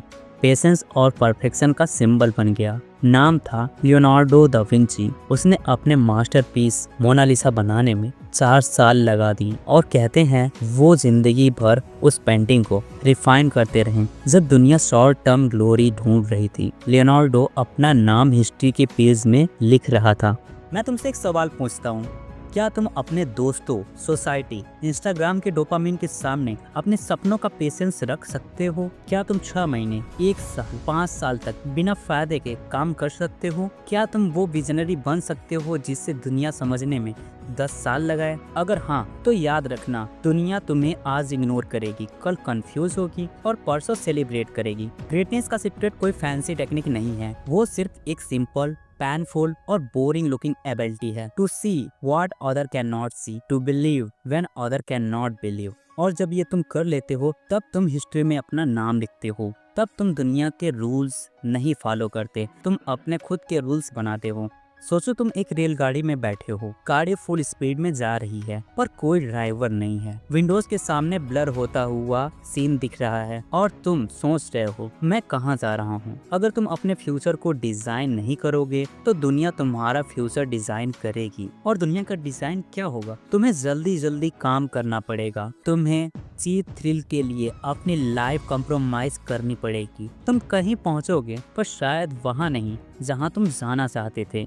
देखो जिंदगी में सब कुछ एक ही रूल फॉलो करता है। शॉर्टकट से मिलता है रिग्रेट और पेशेंस से मिलता है पावर। तुम्हें हर रोज एक इनविजिबल फाइट लड़नी है। तुम्हारा कंफर्ट वर्सेस तुम्हारा कमिटमेंट, तुम्हारा फियर वर्सेस तुम्हारा फेथ, तुम्हारा इंस्टेंट प्लीजर वर्सेस तुम्हारा इटर्नल प्राइड। और हर छोटा डिसीजन तुम्हें या तो अपने सपनों के पास ले जा रहा होता है या तुम्हें उनसे दूर ले जा रहा होता है। अगर तुम सच में अपनी लाइफ को लॉन्ग टर्म ग्रेटनेस की तरफ ले जाना चाहते हो तो ये 3 सिंपल स्टेप अपना लो। Step 1, write your future. रोज सिर्फ 5 मिनट के लिए अपना 5 साल बाद का वर्जन लिखो। तुम कैसे दिखते हो, तुम क्या अचीव कर चुके हो, तुम्हारे दिन कैसे गुजरते हैं। अपने फ्यूचर को फर्जी मत छोड़ो, उसे इतना क्लियर बनाओ कि तुम्हारे सबकॉन्शियस माइंड के लिए वो एक रियलिटी बन जाए। Step 2, delay small pleaser. जब भी तुम्हें कोई शॉर्ट टर्म टेम्पटेशन आए, सोचो क्या मैं अपने फ्यूचर के वर्जन को प्राउड फील करा रहा हूँ या इम्प्रेस्ड। एक छोटी विक्ट्री तुम्हारा पेशेंस मसल स्ट्रॉन्ग करती है। और जब तुम्हारा पेशेंस मसल स्ट्रॉन्ग बन जाता है तुम अनस्टॉपेबल बन जाते हो। स्टेप 3, ग्रेटनेस कभी एक्साइटिंग फील नहीं कराती स्टार्टिंग में। वो बोरिंग रेपिटेशन होती है, वो साइलेंट हसल होता है, वो सबको इग्नोर करके अपना काम करना होता है। जब तक दुनिया एंटरटेन हो रही होती है तुम क्वाइटली एक एम्पायर बिल्ड करते हो। बोरिंग का मास्टर बनो और दुनिया के लिए तुम लेजेंडरी बन जाओगे। तुम्हें हर रोज एक चॉइस मिलती है, या तो तुम अपने आज के मूड को प्रायोरिटी दोगे या अपने कल के एम्पायर को। तुम या तो शॉर्ट टर्म रिग्रेट कलेक्ट करोगे या लॉन्ग टर्म प्राइड बिल्ड करोगे। याद रखना तुम्हारा फ्यूचर तुम्हारे हाथ में है। तुम जैसे देखोगे वैसे बनेगा। तुम जितना दूर देख पाओगे उतनी ऊंची उड़ान भर पाओगे। और जब पूरी दुनिया कंफ्यूजन में होगी तुम एक शाइनिंग लाइट हाउस बनोगे जो अंधेरे में भी डायरेक्शन दिखाता है। The laws of human nature का लॉ नंबर 7। तो चलिए शुरू करते हैं। एक आदमी था जो हर किसी को इम्प्रेस करने की कोशिश करता था, लेकिन हर बार लोग उससे दूर भाग जाते थे। और एक दूसरा आदमी था जो कुछ खास नहीं बोलता था, लेकिन लोग उसकी बात मानते थे, उससे अट्रैक्ट होते थे। आखिर फ़र्क क्या था इन दोनों में? जवाब छुपा है लॉ नंबर 7 में। और अगर तुमने ये समझ लिया तो तुम किसी का भी रेजिस्टेंस तोड़ सकते हो और उनसे अपनी बात मनवा सकते हो। सोच के देखो, हर इंसान अपने मन में एक इमेज बनाता है कि मैं एक अच्छा इंसान हूँ, मैं इंटेलिजेंट हूँ, फेयर हूँ, ऑनेस्ट हूँ, काइंड हूँ। अब अगर कोई आके इनसे ये कह दे कि नहीं, तुम तो सेल्फिश हो या तुम गलत हो, तो क्या होगा? रेजिस्टेंस एक्टिवेट हो जाता है, लोग डिफेंसिव हो जाते हैं। चाहे तुम सच भी बोल रहे हो, वो तुम्हारी बात नहीं मानेंगे। रॉबर्ट बीइंग कहते हैं कि human being are not rational creature, they are rationalising creature. मतलब हम डिसीजन लॉजिक से नहीं, सेल्फ इमेज को प्रोटेक्ट करने के लिए लेते हैं। अगर कोई तुम्हारी बात तभी तक मानेगा जब तक उनकी सेल्फ ओपिनियन को चैलेंज ना हो। तो अगर तुम्हें किसी को इन्फ्लुएंस करना है, परसुएट करना है, तो सबसे पहला काम है उनकी सेल्फ ओपिनियन को कंफर्म करना। मान लो तुम्हें किसी को कन्विंस करना है कि वो टाइम पे काम करे। अगर तुम कह दो यार तुम हमेशा लेट रहते हो, तुम्हारा कोई डिसिप्लिन नहीं है, तो सामने वाला ऑफेंड हो जाएगा, वो तुम्हारी बात इग्नोर करेगा। लेकिन अगर तुम ये अप्रोच लो, मैं जानता हूँ तू कितना हार्ड वर्किंग है, तू चाहे तो इस काम को सबसे बेस्ट तरीके से कर सकता है, तो क्या होगा? उसका ईगो स्ट्रोक होगा और वो तुम्हारी बात सुनेगा। ये लॉ सिंपल दिखने में है, लेकिन इसका बेस डीप साइकोलॉजी में है। एक टर्म होता है कॉग्निटिव डिसोनेंस।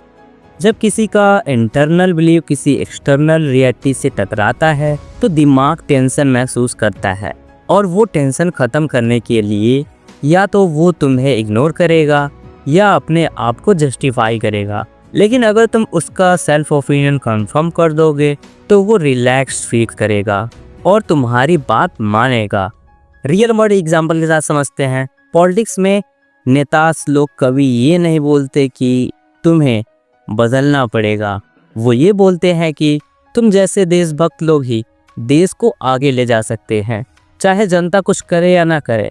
उन्हें फील होता है कि हाँ, मैं तो पैट्रियोटिक हूँ। अब ये की चीज़ मार्केटिंग में भी इस्तेमाल किया जाता है। एक शैम्पू का ऐड कभी ये नहीं बोलता कि तुम्हारे बाल गंदे हैं, वो ये बोलता है क्योंकि आपके बाल नेचुरली स्ट्रॉन्ग हैं, सिर्फ थोड़ा प्रोटेक्शन चाहिए। अगेन सेल्फ ओपिनियन कंफर्म किया गया। लोग अपने बारे में जो सोचना चाहते हैं तुम उससे मैच करो और फिर धीरे से अपने मैसेज को उनके दिमाग में डाल दो। एक छोटी सी स्टोरी है। एक बार एक टॉप मैनेजर अपने एम्प्लॉय को बार बार कह रहा था तो केयरलेस है, तो गलती करता है, मुझे गुस्सा आ रहा है। एम्प्लॉय और ज़्यादा केयरलेस हो गया। लेकिन एक दिन मैनेजर ने अपनी टोन बदली और उसने कहा, मैं जानता हूँ तू नेचुरली एक डिटेल ओरिएंटेड इंसान है, बस थोड़ा प्रेशर ज़्यादा हो गया, तू कर सकता है। उस दिन के बाद प्रोडक्टिविटी डबल हो गई। अब सवाल ये है कि कैसे पता करें कि सामने वाले की सेल्फ ओपिनियन क्या है। लोग वो सुनना चाहते हैं जो उनका ईगो सपोर्ट करता है। वो हर बात फिल्टर करते हैं अपनी सेल्फ ओपिनियन के थ्रू। इसका मतलब जो भी बात उन्हें ये फील कराए कि मैं स्मार्ट हूँ, मैं गुड पर्सन हूँ, मैं वैल्यूएबल हूँ, वो उस बात को एक्सेप्ट कर लेते हैं। और अगर उनके अपोजिट कुछ बोला गया तो उनका माइंड तुरंत डिफेंसिव मोड में चला जाता है। सेल्फ ओपिनियन का मतलब ये नहीं होता कि कोई अपने आप को हैंडसम या सक्सेसफुल समझता है। ये बहुत लेयर्ड होता है। चलो कुछ कॉमन सेल्फ ओपिनियन देखते हैं। जैसे कि मैं ऑनेस्ट हूँ, मैं विक्टिम हूँ, लोग मुझे समझते नहीं, मैं लॉजिकल सोचता हूँ, इमोशन में डिसीजन नहीं लेता, मैं सेल्फ मेड हूँ, मैं सबसे ज़्यादा लॉयल हूँ, मैं सबसे इंटेलिजेंट हूँ, बाकी लोग एवरेज है। ये बिलीव इंसान की आइडेंटिटी का हिस्सा बन जाता है। मान लो तुम्हारे ऑफिस का एक कलीग हमेशा ये कहता है, यार मैं तो लॉजिकल डिसीजन लेता हूँ, मुझे फैक्ट चाहिए, इमोशन नहीं। अब अगर तुम उससे किसी काम के लिए कह दो, तू बस इमोशनल हो रहा है इसलिए डिसाइड नहीं कर पा रहा है, तो उसका ईगो हर्ट हो जाएगा। लेकिन अगर तुम उससे ये बोलो तू तो वैसे भी लॉजिकल थिंकर है, तुझे देख के मुझे भी फैक्ट्स पे फोकस करना आ गया, चल इस डाटा को एनालाइज करते हैं। रिजल्ट, उसका ईगो स्ट्रोक होगा और वो तुम्हारी बात मानेगा। अब सबसे इम्पोर्टेंट क्वेश्चन है कि कैसे पता करें कि किसी का सेल्फ ओपिनियन क्या है। ये कुछ सिग्नल्स ध्यान से नोटिस करो। नंबर 1, लोग बार बार किस चीज़ का जिक्र करते हैं। नंबर 2, वो किस चीज़ पर हर्ट या एंग्री होते हैं। नंबर 3, सोशल मीडिया पे क्या पोस्ट करते हैं। नंबर 4, वो किस बात का क्रेडिट लेना पसंद करते हैं। People believe what they here in their own voice. तो अगर तुम उनके ही वर्ड्स रिपीट करते हो तो इम्पैक्ट और बढ़ जाता है। एक एग्जांपल के साथ समझते हैं।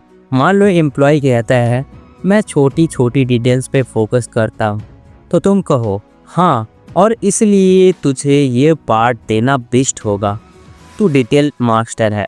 मान लो आप इंटरव्यू देने गए हो और वहाँ पे इंटरव्यूअर कहता है मुझे ऑनेस्ट लोग चाहिए, तो वहाँ पर तुम कुछ ऐसे बोल सकते हो कि मैं इसलिए सच बोल रहा हूँ क्योंकि मुझे पता है कि आपके लिए ऑनेस्टी इम्पॉर्टेंट है।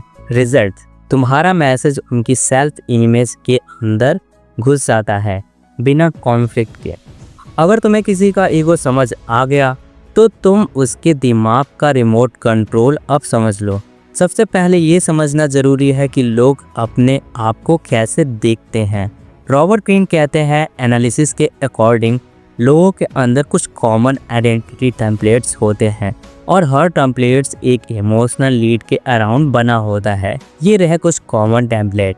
नंबर 1, द राइट स्टाइल, मतलब मैं तो सही हूँ। वो हमेशा समझते हैं कि उनका मोरल कंपास बिल्कुल सही है। उन्हें लगता है कि वो फेयर है, ऑनेस्ट है, दूसरे लोग करप्ट या अनफेयर होते हैं। अब इन लोगों को कैसे डील करना है। इन लोगों से इन्फ्लुएंस लेना हो तो पहले उनका मोरल हाई ग्राउंड एक्सेप्ट करो। बोलो मुझे पता है कि आप इमोशनली ऑनेस्ट हो, इसलिए आपसे ये बात शेयर कर रहा हूँ। नंबर 2, द विक्टिम टाइप, मेरे साथ हमेशा बुरा होता है। इन्हें लगता है कि दुनिया ने उनके साथ गलत किया है। इनका ईगो इनके पेन और स्ट्रगल पे बेस्ड होता है। अब इन लोगों को कैसे डील करना है। उनके स्ट्रगल को एक्नॉलेज करो। बोलो मैं समझ सकता हूँ कि आपने काफ़ी टफ टाइम देखा है, इसलिए आप स्ट्रांग ही बन गए हो। नंबर 3, सेल्फ मेड टाइप, इन्हें अपने मेहनत पे प्राइड होता है। ये लोग इंडिपेंडेंट और कंट्रोल में रहना चाहते हैं। अब इनसे कैसे डील करें। इन्हें क्रेडिट दो। बोलो आप जैसे सेल्फ मेड लोगों से ही सीखने को मिलता है। इस प्रोजेक्ट में आपका विज़न इम्पॉर्टेंट है। नंबर 4, द इंटेलेक्चुअल टाइप, हर चीज़ लॉजिक, फैक्ट, रीजन से देखते हैं, इमोशन को कम वैल्यू देते हैं। अब इन लोगों से कैसे डील करना है। उनको फैक्ट के थ्रू अप्रोच करो। बोलो मुझे पता है कि आप इमोशन के बजाय लॉजिक से सोचते हैं, इसलिए ये डाटा आपको इंटरेस्टिंग लगेगा। अब बात करते हैं प्रैक्टिकल टूल की, जिसे तुम यूज़ कर सकते हो किसी का भी सेल्फ ओपिनियन कंफर्म करने के लिए। नंबर 1, मिररिंग टेक्निक, लोग जो वर्ड यूज़ करते हैं उन्हीं को थोड़ा ट्विक करके वापस दोहराओ। एग्जाम्पल, अगर कोई कहता है मुझे बस क्लियरिटी चाहिए, तुम बोलो बिल्कुल क्लियरिटी के बिना डिसीजन लेना इम्पॉसिबल है। नंबर 2, लेवलिंग इमोशन, सामने वाले के इमोशन को नाम दो। Number 3, strategic agreement, pro tip है never directly challenge someone self opinion. तुम चाहे 100% राइट हो, अगर तुमने उनकी आइडेंटिटी को डायरेक्ट हिट किया तो वो तुमसे इमोशनली कट ऑफ हो जाएंगे। सोच लो, तुम्हारा गोल है उनके माइंड को खोलना, ना कि उनकी ईगो से टकराना। जब भी तुम किसी को इन्फ्लुएंस करना चाहो, उनका रेजिस्टेंस तोड़ना चाहो, एक गोल्डन रूल याद रखो, उन्हें फील कराओ कि तुम उनके दिमाग को समझते हो। लोग चेंज होने को रेडी नहीं होते जब तक उन्हें लगता है कि तुम उन्हें जज कर रहे हो, लेकिन वो चेंज होने लगते हैं जब उन्हें लगता है कि आप उनके जैसे हो। Persuasion tactic number 1, reflective listening. ये एक मास्टर स्किल है। जब कोई अपना पॉइंट ऑफ व्यू बताए, उसका एग्जैक्ट उसके वर्ड्स में दोहराओ, उनके फीलिंग्स को मिरर करो बिना इंटरप्ट किए। एग्जाम्पल के लिए मान लीजिए वो ये बोलते हैं कि ये आइडिया रिस्की लग रहा है, तो वहाँ पे तुम बोलो, समझ गया, तुम्हें लग रहा है कि ये रिस्की ज़्यादा है और क्लियरिटी चाहिए आगे बढ़ने के लिए। इसका इफेक्ट क्या होगा? वो तुमसे इमोशनली सेफ फील करेगा और फिर तुम्हारे सजेशन सुनने के लिए ओपन होगा। Persuasion tactic 2, ego anchoring. ये टेक्निक तुम यूज करते हो जब तुम्हें किसी से कोई मुश्किल काम करवाना हो या कोई डिसीजन लेना हो। एग्जाम्पल, आप जैसे एक्सपीरियंस आदमी का ओपिनियन बहुत क्लियर होता है। आपको क्या लगता है, क्या हम ये अप्रोच चेंज करें? अब ऐसा बोलने के बाद यहाँ पे क्या होगा? तुमने उनका ईगो स्ट्रोक कर दिया एक्सपीरियंस बोल के, और उस स्ट्रोक के बाद उसने ओपिनियन मांगा। रिजल्ट, वो तुम्हारी बात में लीन करेंगे। Persuasion tactic 3, embedded compliment with ask. इसमें तुम एक सॉफ्ट कॉम्प्लीमेंट के साथ अपनी रिक्वेस्ट को एम्बेड करते हो बिना नीडी लगे। एग्जाम्पल, आपकी कम्युनिकेशन स्किल इम्प्रेसिव है, इसलिए अगर ये क्लाइंट कॉल आप लें तो इम्पैक्ट ज़्यादा होगा। यहाँ पे आपने कॉम्प्लीमेंट भी दिया, रिक्वेस्ट भी पुश की और सामने वाले ने रजिस्ट भी नहीं किया। यहाँ पे आपको कुछ कॉमन मिस्टेक को अवॉइड करना चाहिए। Number 1, flattery overloaded. ओवर क्रैफिंग से सामने वाला समझ जाता है कि तुम मैनिपुलेशन कर रहे हो। Number 2, direct challenge to ego. कभी भी किसी की आइडेंटिटी को करेक्ट मत करो, उनका डिफेंसिव मोड ऑन हो जाता है। Number 3, making it about you.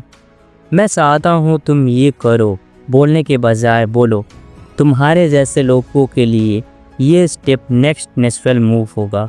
आज का एक छोटा सा चैलेंज है, किसी एक इंसान को ऑब्जर्व करो, उसके ईगो पैटर्न्स को समझो, फिर उसके वर्ड या आइडेंटिटी के एंगल से उससे एक काम करवाने को कह दो।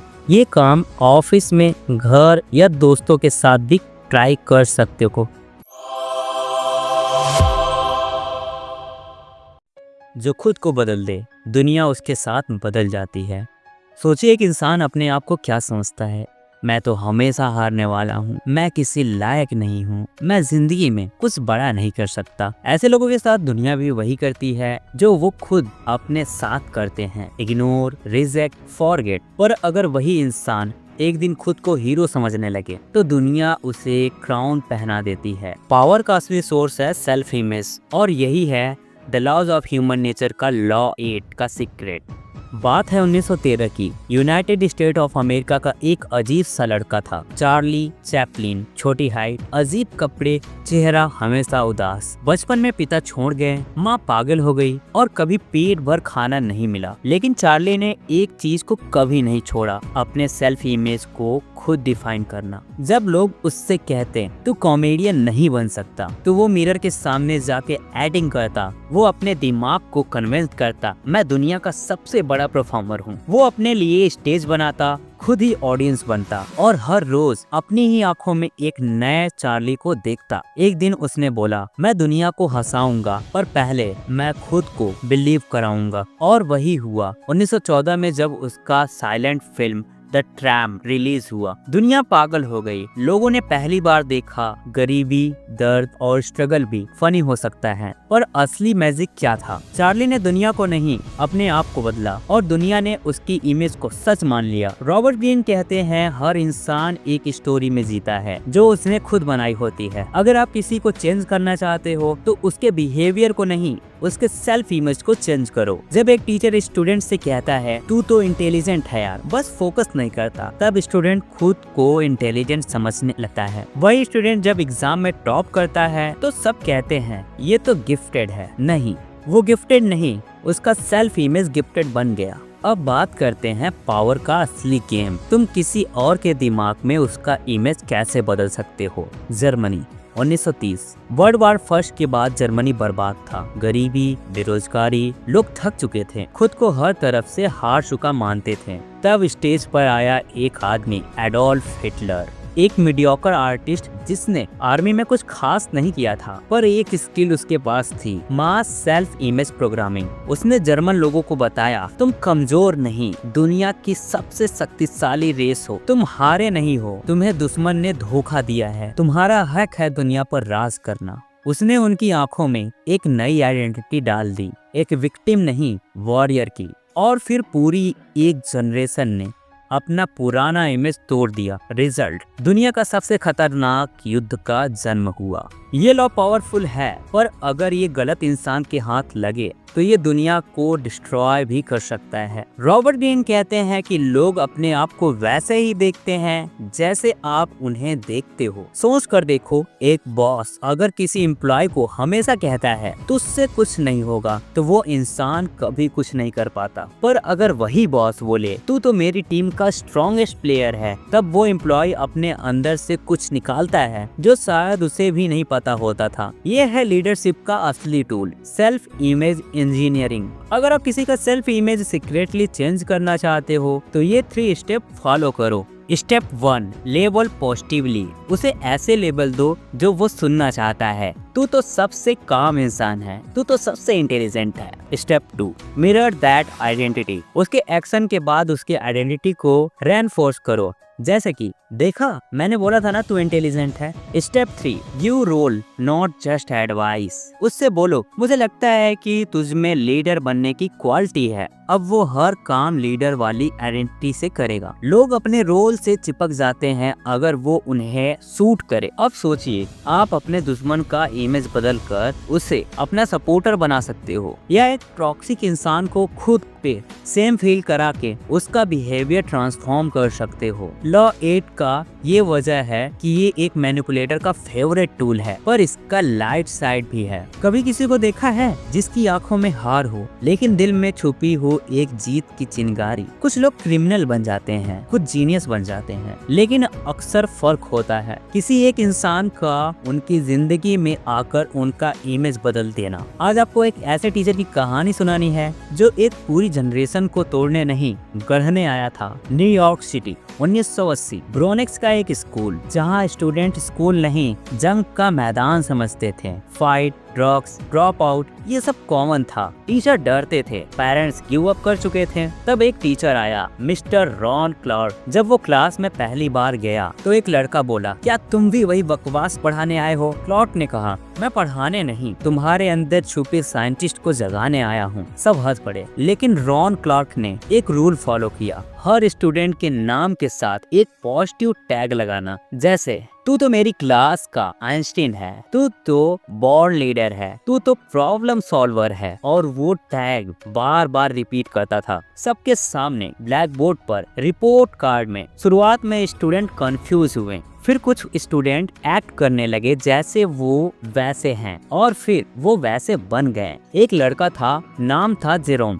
जो ड्रग्स बेचता था, आज नासा के टेक्नीशियन है क्योंकि किसी ने उसके सेल्फ इमेज का मिरर बदल दिया। रॉबर्ट ग्रीन कहते हैं, इंसान वो नहीं बनता जो वो है, बल्कि वो बनता है जो उसे लगता है कि वो है। अगर तुमसे कोई कहता रहे तू बेवकूफ है, तू लूजर है, तो एक वक्त के बाद तुम वही सोचने लगते हो। लेकिन अगर तुम खुद को हर रोज बोलो मैं अनस्टॉपेबल हूँ, मैं बॉर्न टू लीड हूँ, तब तुम्हारा सबकॉन्शियस उस इमेज को एक्सेप्ट करता है और फिर दुनिया भी वैसे ही रिएक्ट करती है। अब सवाल है, आप अपने सेल्फ इमेज को कैसे रीसेट कर सकते हैं? ये 3 सेल्फ इमेज रिचुअल ट्राई करो। Number 1, rewrite your story. हर सुबह एक नोटबुक में लिखो मैं कौन हूँ, और लिखो वही जो आप बनना चाहते हो। मैं एक विजनरी लीडर हूँ, मैं एक मुश्किल को तोड़ने वाला हूँ। Number 2, speak it out loud. Daily affirmation करो, जोर से बोलो। अपने माइंड को प्रोग्रामिंग चाहिए, वो वर्ड से ही होता है। Number 3, mirror ritual. मिरर के सामने खुद की आंखों में देखकर बोलो तू बनेगा वही, तू बनेगा वो जो दुनिया कहती है इम्पॉसिबल। शुरुआत में ये ऑकवर्ड लगेगा, फिर इमोशनल, और एक दिन रियल। लॉ 8 हमें ये नहीं सिखाता कि दुनिया को कैसे बदला जाए, ये सिखाता है कि पहले लोगों को उनका असली चेहरा दिखाओ जो वो खुद कभी नहीं देख पाए। तुम किसी का सेल्फ इमेज बदल के उसकी जिंदगी भी बदल सकते हो। और सबसे जरूरी बात, अपना भी। क्या तुम तैयार हो अपने अंदर के उस हीरो को जगाने के लिए जो दुनिया से छुपा था? क्योंकि याद रखो, दुनिया तुमसे वैसे ही बात करेगी जैसे तुम खुद से करते हो। कभी तुमने नोटिस किया है कि कुछ लोग बाहर से बहुत सही, काम और फ्रेंडली लगते हैं, लेकिन एक छोटी सी बात पर उनका गुस्सा वोल्केनो की तरफ फट पड़ता है। या कोई ऐसा दोस्त जो कहता है मैं तो जेलस टाइप का बंदा ही नहीं हूँ, लेकिन अंदर ही अंदर दूसरे की सक्सेस देख के उसका खून खौलने लगता है। क्या तुमने यह रियलाइज किया कि शायद तुम खुद भी ऐसे हो? यह है शैडो, तुम्हारा वो साइड जो तुम लोगों को नहीं दिखाते और कई बार खुद को भी नहीं। हर इंसान के अंदर एक दूसरा चेहरा होता है जो छुप कर रहता है। इसमें होती है तुम्हारी जेलसी, गुस्सा, ईगो, ग्रीड, फियर और पुराने जख्म। तुम समझते हो कि तुमने इसे लॉक करके अंदर कैद कर दिया, लेकिन असल में यह छुप कर भी तुम्हारी हर डिसीजन, हर रिएक्शन पे कंट्रोल रखता है। एक लड़का था अभय। सब लोग कहते थे यार अभय तो एकदम शांत, चिल्ड आउट बंदा है, इसे गुस्सा आता ही नहीं। अभय भी प्राउडली कहता मैं बहुत शांत सोल का हूँ, कभी रिएक्ट भी नहीं करता। लेकिन एक दिन ऑफिस में एक नए एम्प्लॉय को प्रमोशन मिल गया। अभय मुस्कुराया, कांग्रेचुलेशन दी, पर अंदर ही अंदर उसका दिल जलन से जल रहा था। एक हफ्ते बाद वही बंदा गलती से अभय की फाइल गिरा देता है और अभय एकदम से चिल्ला पड़ता है, तेरे जैसे केयरलेस लोगों की वजह से ही काम बिगड़ता है। सब लोग शॉक रह गए। उन्हें लगा ये तो फाइल की वजह से हुआ, पर सच ये था कि ये गुस्सा फाइल की वजह से नहीं बल्कि उसके प्रमोशन की वजह से थी, जो अभय ने छुपा कर रखी थी। और उस दिन उसकी शैडो बाहर आ गई। शैडो की सबसे बड़ी प्रॉब्लम, तुम सोचते हो कि तुम अपनी बुरी फीलिंग्स को इग्नोर करके अच्छे बन जाओगे, लेकिन जब तुम शैडो को इग्नोर करते हो ये और पावरफुल हो जाता है और एक दिन किसी छोटी सी ट्रिगर पर ये तुम्हें कंट्रोल करके तुम्हें ऐसी गलती करवाती है जो तुम सोच भी नहीं सकते। शैडो को पहचानने का तरीका, शैडो की सबसे बड़ी ट्रिक ये है कि ये तुम्हें लगवाता है कि तुम्हारे अंदर कोई प्रॉब्लम ही नहीं और इसीलिए तुम कभी उसे कॉन्फ्रंट भी नहीं करते। पर सच यह है कि जब तक तुम इसे पहचानोगे नहीं, ये तुम्हें चुपके से कंट्रोल करता रहेगा। रॉबर्ट ग्रीन कहते हैं कि अपनी शैडो को समझने का सबसे बेस्ट वे है mirror test. Number 1, observe your reaction. कौन से लोग तुम्हें इरिटेट करते हैं, क्यों तुम उनसे ट्रिगर होते हो। नंबर 2, देखो तुम किसे जज करते हो। कई बार जिस चीज़ के लिए तुम दूसरों को जज करते हो वही तुम्हारे अंदर होती हैं। Number 3, not your over reaction. अगर छोटी सी बात पे तुम्हारा रिएक्शन डिसप्रोपोर्शनेट है, शैडो बोल रहा है मैं यहाँ हूँ। एक लड़की थी रिया, सोशल मीडिया पर वो अपने बेस्ट फ्रेंड नेहा के साथ पिक्चर डालती और कैप्शन में लिखा करती कि my best friend, my forever girl, my bestie. लेकिन जब नेहा को एक बड़ा मॉडलिंग कॉन्ट्रैक्ट मिला, रिया को एक अजीब सी फीलिंग हुई। वो स्माइल करके कांग्रेट बेबी बोल दी, पर रात को नेहा के इंस्टा पोस्ट को स्क्रॉल करते हुए उसका मूड खराब हो जाता है। उसने खुद से कहा मैं जेलस नहीं हूँ, बस नेहा को ज्यादा शो ऑफ नहीं करना चाहिए। पर सच यह था कि यह जेलसी ही थी। और जब रिया ने इस फीलिंग को इग्नोर किया, उसका रिजल्ट यह हुआ कि धीरे धीरे वो नेहा से डिस्टेंस बनाने लगी, उसके बारे में दूसरों के सामने छोटी छोटी बातें बनाने लगी। उसका रिलेशन खराब हुआ सिर्फ इसलिए क्योंकि उसने अपनी शैडो को पहचाना नहीं। Why ignoring shadow is dangerous? यह तुम्हें दूसरों के अगेंस्ट कर सकता है बिना रीज़न के। यह तुम्हारे रिलेशनशिप को तोड़ सकता है। यह तुम्हें अपने गोल से डिस्ट्रैक्ट करके तुम्हें हमेशा एक डिससेटिस्फैक्शन में रख सकता है। और सबसे बड़ी बात, तुम्हें लगता रहेगा कि प्रॉब्लम तुम में नहीं दुनिया में है। शैडो तुम्हारा दुश्मन नहीं है, यह एक स्लीपिंग बीस्ट है। अगर तुम इसे कंट्रोल कर लोगे तो यह तुम्हारा सबसे बड़ा स्ट्रेंथ बन सकता है।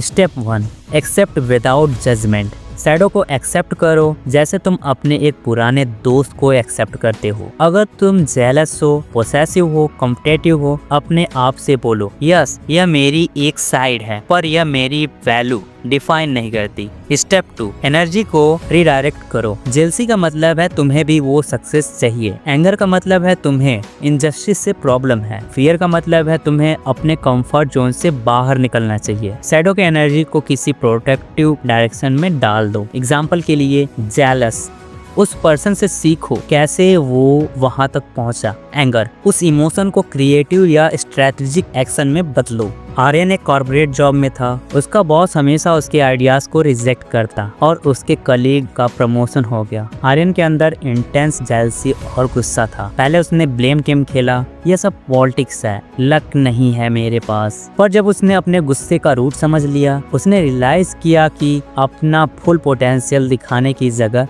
सेफ गेम खेल रहा था। आर्यन ने डिसाइड किया कि वो अपना शैडो एनर्जी का यूज करेगा। जैसे कि जेलसी को उसने स्किल अपग्रेड करने का फ्यूल बना लिया। एंगर को उसने नेटवर्किंग और इन्फ्लुएंस बिल्ड करने में लगाया। इनसिक्योरिटीज को उसने प्रेजेंटेशन स्किल इम्प्रूव करने का रीजन बना दिया। 1 साल बाद वो सिर्फ प्रमोशन नहीं ले रहा था, बल्कि उस बॉस का रिप्लेसमेंट बन चुका था जो कभी उसके आइडियाज को इग्नोर करता था। तुम अपने शैडो से भाग के कभी फ्री नहीं हो सकते। तुम्हें अपने शैडो को हाथ में पकड़ के कहना होगा, चल तू मेरे साथ चल, हम दोनों मिल के जीतेंगे। क्योंकि असली स्ट्रेंथ लाइट में नहीं, लाइट और डार्कनेस के बैलेंस में होती है।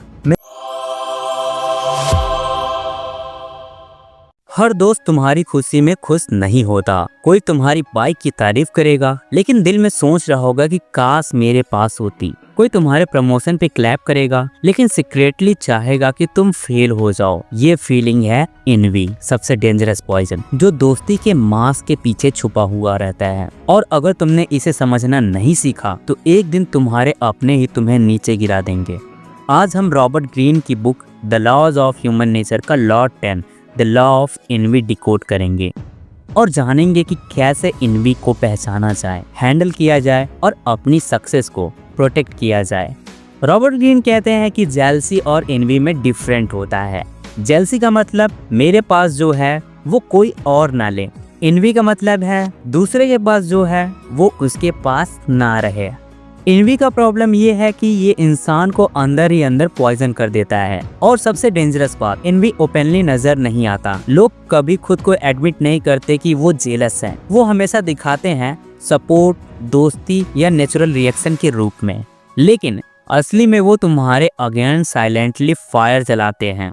एंशिएंट ग्रीक में एक फेमस फिलोसोफर था एरिस्टॉटल। लोगों ने उसे एरिस्टॉटल द जस्ट बुलाना शुरू कर दिया था क्योंकि वो बहुत ऑनेस्ट और फेयर था, लेकिन लोगों को उसका जस्ट टाइटल खटकने लगा। एक वोट के टाइम पर एक आदमी ने ओपनली बोला, मैं चाहता हूँ कि एरिस्टॉटल एक्सिल हो जाए, सिर्फ इसलिए क्योंकि मुझे इरिटेट करता है कि सब उसे द जस्ट कहते हैं। समझ रहे हो? उसने एरिस्टॉटल को पनिश इसलिए किया क्योंकि वो सक्सेसफुल था, रिस्पेक्टेड था, गुड था। मतलब इनमें इतना ब्लाइंड है कि लोग दूसरों का डाउनफॉल देखकर खुश होते हैं, चाहे उन्हें कोई फायदा ही ना हो। अब तुम सोचो, मॉडर्न दुनिया में भी ऐसा ही होता है। तुम्हारा एक दोस्त तुम्हें कॉम्प्लीमेंट करता है, तुम्हारी प्रमोशन पे लोग कांग्रेच बोलते हैं, लेकिन दिल में खटकता है तुम उनसे आगे निकल गए। सोशल मीडिया पर हर सक्सेस पोस्ट किसी न किसी के अंदर छुपी हुई जलन का ट्रिगर करता है। यही है लॉ ऑफ एनवी। और अगर तुम इसको नहीं समझ पाओगे तो तुम्हें कभी पता नहीं चलेगा कि कौन तुम्हारा दोस्त है और कौन तुम्हारा साइलेंट एनिमी। जलन को पहचानना सीखो। एनवी एक आग है जो इंसान खुद के अंदर रखता है, लेकिन दिखाता कुछ और है। ये पॉइजन डायरेक्टली अटैक नहीं करता, बल्कि स्माइल, एडवाइस या फ्रेंडली जोक के मास्क के पीछे छुपा रहता है। रॉबर्ट ग्रीन कहते हैं कि envy is the most discussed emotion. मतलब दुश्मनी तो खुल के समझ आती है, लेकिन एनवी हमेशा छुप कर आता है। Sign of envy. Number 1, backhanded compliment. तुम कोई अचीवमेंट शेयर करते हो और सामने वाला कहता है, वाह तुमने तो इतनी यंग एज में कर लिया, मुझे लगता है कि बस लक ही काम करता है। कॉम्प्लीमेंट के अंदर एक हिडन टॉन्ट छुपा है। नंबर 2, मॉकरी इन जोक्स। दोस्त मजाक बना के बोलता है, अरे वाह अब तो तुम बड़े बिजनेस टाइकून बन गए हो, हमें भूल मत जाना, सुनने में तो फ्रेंडली लगता है, पर असली में तुम्हारी सक्सेस से जलन है। Number 3, silent reaction. कभी तुम कोई न्यूज शेयर करते हो या कोई अचीवमेंट शेयर करते हो और सामने वाला बस फ्लैट और नाइस बोलता है, बिना जेन्युइन एक्साइटमेंट के। ये भी एक सिग्नल है कि अंदर इनवी चल रहा है। एक सिंगर था सालियरी, उसने अपनी ज़िंदगी म्यूज़िक में डेडिकेट की थी। वो टैलेंटेड भी था, रिस्पेक्टेड भी, लेकिन जब उसने मोजार्ट को देखा, एक छोटा सा जीनियस जो इजीली मास्टर कंपोजिशन बनाता था, उसके अंदर ऐसी इनवी जागी कि उसने अपना करियर ही मोजार्ट के खिलाफ प्लानिंग में लगा दिया। सालियरी ओपनली कभी एक्सेप्ट नहीं कर पाया कि मोजार्ट सुपीरियर है, लेकिन अंदर से वो उसकी सक्सेस सह नहीं पाता था। ये इनवी इतना स्ट्रॉन्ग था कि उसने अपनी ज़िंदगी मोजार्ट को डिस्ट्रॉय करने में वेस्ट कर दी। यहाँ एक लेसन है, इनवी इंसान को अपने पोटेंशियल यूज़ करने से रोकता है और उसकी एनर्जी दूसरों को गिराने में लग जाती है। तुम्हारे अराउंड हिडन एनवीज, क्लासमेट जो तुम्हारे मार्क्स की तारीफ करते हैं पर अंदर से वो चाहते हैं कि तुम फेल हो जाओ। कलीग्स जो तुम्हारे प्रमोशन पे स्माइल देते हैं पर वो सीक्रेटली बॉस के सामने तुम्हारी बुराई कर देते हैं। रिलेटिव्स जो कहते हैं बहुत अच्छा कर रहे हो बेटा, लेकिन बाद में कंपैरिजन कर देते हैं, देखो तुम्हारे कजिन ने और ज़्यादा अचीव किया। ये सब सिग्नल्स है कि तुम्हारे आसपास एनवी एग्जिस्ट करते हैं। अब हम बात करेंगे इनवी से बचने की स्ट्रैटेजी। रॉबर्ट ग्रीन क्लियर कहते हैं कि जितना तुम ऊपर उठोगे उतना इनवी अट्रैक्ट करोगे। मतलब जितना ज़्यादा सक्सेसफुल उतना ज़्यादा इनवी। तुम जितनी अचीवमेंट लोगों के सामने दिखाते हो उतने ही एनिमीज साइलेंट बनते जाते हैं। लेकिन इसका सलूशन है स्मार्ट हैंडलिंग। नंबर 1, अपनी सक्सेस को सॉफ्टन करो। हमेशा अपनी अचीवमेंट को हम्बल टोन में शेयर करो। अगर तुम्हें प्रमोशन मिला है तो कुछ ऐसे बोलो, बॉस ने मुझे चांस दिया है, मैं ट्राई करूँगा बेस्ट करने का। अब तुम सोच रहे होगे कि लोग अगर जल रहे हैं तो जलाओ। नहीं, अगर तुम जलाओगे तो सामने वाला तुम्हारा नुकसान भी कर सकता है, क्योंकि जितना साइन करोगे ओपनली उतना दूसरों के अंदर जलन जागेगी। नंबर 2, क्रेडिट शेयर करो। लोगों को फील कराओ कि तुम्हारी सक्सेस उनकी वजह से पॉसिबल हुई, टीम की वजह से प्रोजेक्ट सक्सेसफुल हुआ, मेरे दोस्त ने मुझे गाइड किया। जब दूसरों को तुम्हारी अचीवमेंट में अपना रिफ्लेक्शन दिखने लगता है तो इनवी कम हो जाता है। नंबर 3, अपने राइवल्स को डिस्ट्रैक्ट करो। कभी कभी तुम्हें अपने असली पावर को हाइड करना पड़ता है। शेक्सपियर कहते हैं appear weak when you are strong. मतलब अपने राइवल्स को अंडरएस्टिमेट करने दो ताकि उन्हें तुमसे डेंजर फील ना हो। एक छोटी सी ट्रिक, कभी कभी अपने फेलियर्स भी ओपनली शेयर करो। लोग सोचेंगे कि तुम भी उनके जैसे हो और इनवी कंट्रोल में रहेगा। नंबर 4, डायरेक्ट इन्वियस लोगों से डिस्टेंस रखो। जो लोग बार बार तुम्हारी सक्सेस पे टॉन्ट करते हैं उन्हें दोस्त समझने की गलती मत करो। ये लोग कभी भी तुम्हारे लिए लॉयल नहीं हो सकते। उनसे सेफ डिस्टेंस रखो, वरना एक दिन वो तुम्हें नीचे गिराने के लिए कुछ भी करेंगे। नंबर 5, अपने अंदर के इनवी को कंट्रोल करो। सबसे बड़ी बात, तुम खुद अपने अंदर इनवी को पहचानो। अगर तुम दूसरों की सक्सेस देख के जलते हो तो तुम अपनी ग्रोथ रोक रहे हो। उस सक्सेस को इंस्पिरेशन बनाओ, पॉइजन नहीं। लेसन सिंपल है, इनवी करोगे तो एनर्जी वेस्ट होगी, इंस्पिरेशन होके काम करोगे तो लेगेसी बनेगी। जलन को मास्टर करो। सोचो तुम्हारे पास 2 चॉइसेस हैं। नंबर 1, तुम अपनी लाइफ अपने गोल्स पे फोकस करके ग्रो कर सकते हो। नंबर 2, या फिर तुम दूसरों के अचीवमेंट्स देखकर अपने दिल में जलन पाल सकते हो। रॉबर्ट ग्रीन कहते हैं कि envy is the most useless emotion because it give you nothing, only take away. इस लॉ को मास्टर करने के लिए ये 3 रूल याद रखो। नंबर 1, डिटेक्ट करो, आइडेंटिफाई करो कि कौन तुम्हारी सक्सेस से जेलस है। नंबर 2, डिफ्लेक्ट करो, अपनी साइन थोड़ी मास्क करके दूसरों को कंफर्टेबल फील कराओ। नंबर 3, कन्वर्ट करो, दूसरों की सक्सेस को इनवी करने के बजाय उससे सीखने की एनर्जी में बदलो। स्टीव जॉब्स और बिल गेट्स एक दूसरे के राइवल्स थे। जॉब्स इजीली इनवी कर सकता था बिल गेट्स की मार्केट स्ट्रेटजी पे, लेकिन उसने अपना फोकस एप्पल को डिजाइन और इन्वेंशन पर रखा। रिजल्ट, दोनों ने अपनी अलग अलग लेगेसी बनाई। अगर स्टीव जॉब्स इनवी में अटका रहता शायद आज एप्पल एग्जिस्ट ही ना करता। इनवी हर जगह है, दोस्ती में, ऑफिस में, रिलेटिव्स में, सोशल मीडिया में। तुम्हें इसे इग्नोर नहीं करना है, बल्कि समझना है। अगर तुम इन्वी के सिग्नल समझ जाते हो तो तुम अपनी दोस्ती और रिलेशन क्लियर रखो। अगर तुम अपने अंदर के इन्वी को कंट्रोल करते हो तो तुम अपनी एनर्जी सिर्फ ग्रोथ में लगाते हो। सक्सेस का असली फार्मूला यही है, दूसरों को डिस्ट्रॉय करने में एनर्जी वेस्ट मत करो, अपना एम्पायर बनाने में लगाओ।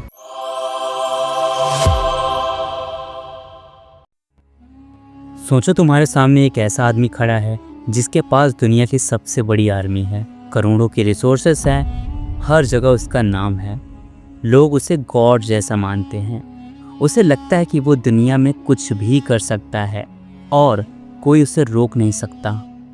ये आदमी था नेपोलियन बोनापार्ट। नेपोलियन एक सिंपल सोल्जर से उठकर फ्रांस का एम्परर बना। उसके अंदर एक आग थी, एक बिलीफ था कि वो बना है दुनिया को रूल करने के लिए। ये बिलीफ इनिशियली उसको सक्सेस की तरफ ले गया।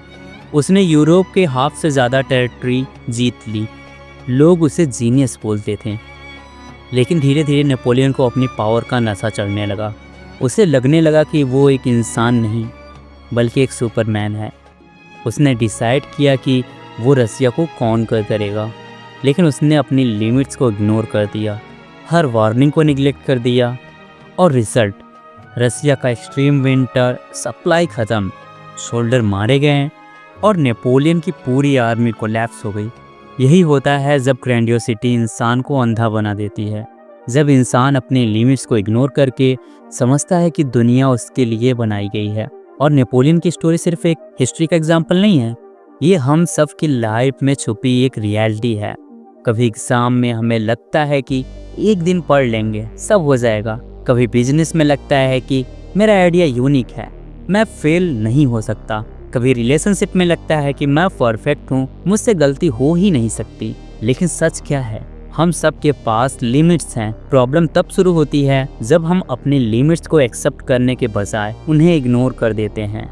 इसी को रॉबर्ट ग्रीन कहते हैं द लॉ ऑफ ग्रैंडियोसिटी, एक ऐसा लॉ जो बताता है कि इंसान का सबसे बड़ा दुश्मन कभी कभी उसकी डिल्यूजनल ग्रेटनेस होती है। नेपोलियन की कहानी एक सिंबल है, लेकिन ये सिर्फ एक हिस्टोरिकल एग्जाम्पल नहीं है। हर इंसान के अंदर एक हिडन नेपोलियन छुपा हुआ होता है और ये ग्रैंडियोसिटी का सीड हम सब के अंदर बचपन से होता है।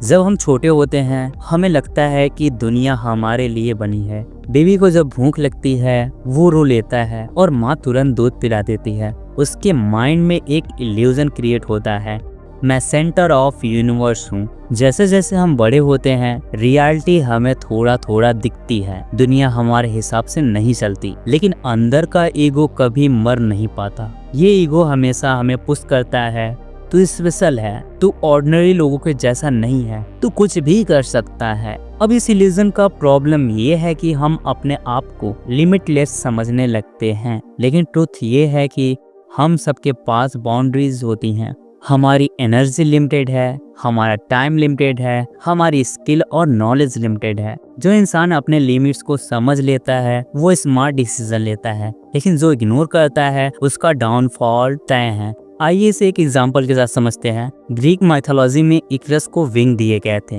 वैक्स और फिदर के। उसके पिताजी ने वार्निंग दी थी कि सन के करीब मत उड़ना, लेकिन इकरस को लगा कि वो इनविंसिबल है। उसने अपनी लिमिट्स को इग्नोर की और जैसे ही वो सन के करीब गया उसके विंग्स मेल्ट हो गए और वह समंदर में गिरकर मर गया।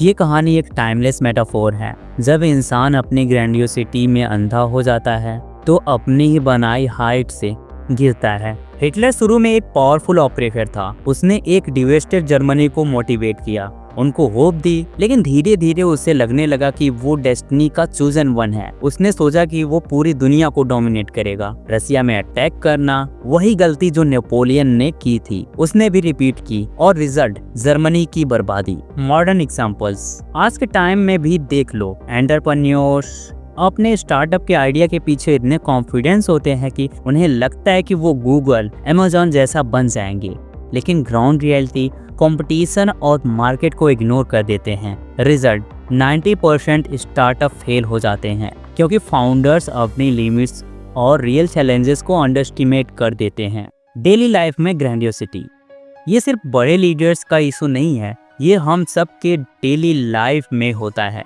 स्टूडेंट सोचता है कि लास्ट डे में पूरा सिलेबस कवर कर लेगा। एम्प्लॉय सोचता है कि बिना तैयारी के प्रेजेंटेशन मैनेज कर लेगा। रिलेशनशिप में हम सोचते हैं कि हमारी कोई गलती नहीं होती, हमेशा प्रॉब्लम दूसरों की होती है और हर जगह डाउनफॉल एक ही वजह से आता है, अपने लिमिट्स को ना पहचानना।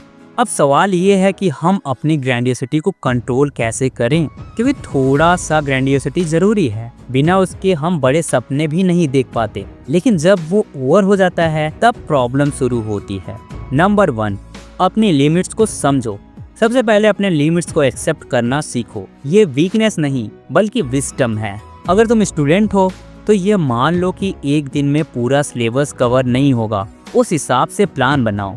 अगर तुम एंटरप्रेन्योर हो तो मार्केट का ग्राउंड रियलिटी स्टडी करो, न कि बस अपने कॉन्फिडेंस के भरोसे डिसीजन लो। अगर तुम रिलेशनशिप में हो तो समझो कि तुम भी गलत हो सकते हो। हमेशा ब्लेम दूसरों पे मत डालो। नंबर 2, स्मॉल स्टेप विसेस बिग ड्रीम्स। बड़े ड्रीम रखो लेकिन उन्हें स्मॉल अचीवेबल गोल्स में तोड़ दो। हर छोटी जीत तुम्हें रियल कॉन्फिडेंस देगी और तुम्हारी ग्रैंडियोसिटी को कंट्रोल में रखेगी। नंबर 3, फीडबैक को सुनो। ग्रैंडियोस लोग हमेशा क्रिटिसिज्म को इग्नोर करते हैं, तुम्हें उल्टा करना है। जो लोग तुम्हें ऑनेस्टली फीडबैक देते हैं उनकी बात ध्यान से सुनो, ये तुम्हें अपने रियल पोजीशन का मिरर दिखाएगा। नंबर 4, फेलियर को एक्सेप्ट करो। जो इंसान अपने फेलियर को एक्सेप्ट नहीं करता वो हमेशा अपनी फैंटेसी वर्ल्ड में जीता है, लेकिन जो इंसान हर फेलियर से सीखता है वो अपनी लिमिट्स तोड़कर रियल ग्रोथ करता है। सोचो एक बॉक्सर रिंग में है, अगर उसे लगने लगे कि वो अनबीटेबल है और ओपोनेंट को अंडरएस्टिमेट कर दे तो एक पंच उसकी गेम खत्म कर सकता है। लेकिन अगर वो अपनी लिमिट्स को समझकर ट्रेनिंग करे, ओपोनेंट्स का रिस्पेक्ट करे और स्ट्रेटजी के साथ लड़े तो जीत उसकी होगी। लाइफ भी एक बॉक्सिंग रिंग जैसी है, जो इंसान अपने ईगो के भरोसे लड़ते हैं वो गिरता है और जो इंसान अपने लिमिट्स को समझकर डिसिप्लिन से लड़ते हैं वही जीतता है। रॉबर्ट ग्रीन कहते हैं सबसे बड़ी स्ट्रेंथ ये है कि तुम अपनी लिमिट्स को समझो, क्योंकि जो अपने लिमिट्स को जानता है वही उन्हें तोड़ भी सकता है। ग्रैंडियोसिटी तुम्हें ऊपर उठाता है, लेकिन अगर कंट्रोल में ना हो तो वही तुम्हें नीचे भी गिरा देता है। तो अपने अंदर के हिडन नेपोलियन को पहचानो, उसे कंट्रोल करो और अपने ड्रीम को रियलिटी में बदलने के लिए ग्राउंड पे स्ट्रॉन्ग स्टेप उठाओ। और इसी तरह हम अगले लॉ में एक और ह्यूमन नेचर के सीक्रेट को डिकोड करेंगे। ये है the laws of human nature का लॉ 12, जेंडर रिजिडिटी।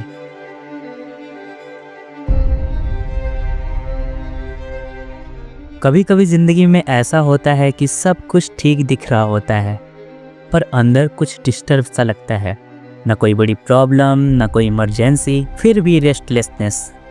ऐसे मोमेंट में इंसान अक्सर बाहर रीज़न ढूंढता है, लोग, सिचुएशन, सिस्टम। पर रॉबर्ट ग्रीन के मुताबिक कई बार प्रॉब्लम बाहर नहीं होती, प्रॉब्लम अंदर चल रही होती है। हम एक ऐसे सोसाइटी में रहते हैं जहां हमें क्लियर मैसेज मिलते हैं, स्ट्रॉन्ग बनो, इमोशन दिखाओगे तो टूट जाओगे, या फिर एडजस्ट करो, ज़्यादा हार्ड बनोगे तो अकेले रह जाओगे। पर ये कभी नहीं बताया जाता कि इंसान को चूज़ नहीं करना होता, इंसान को बैलेंस करना होता है। हर ह्यूमन के अंदर 2 फोर्सेस काम करते हैं, 2 एनर्जीज, मैस्कुलिन और फेमिनिन।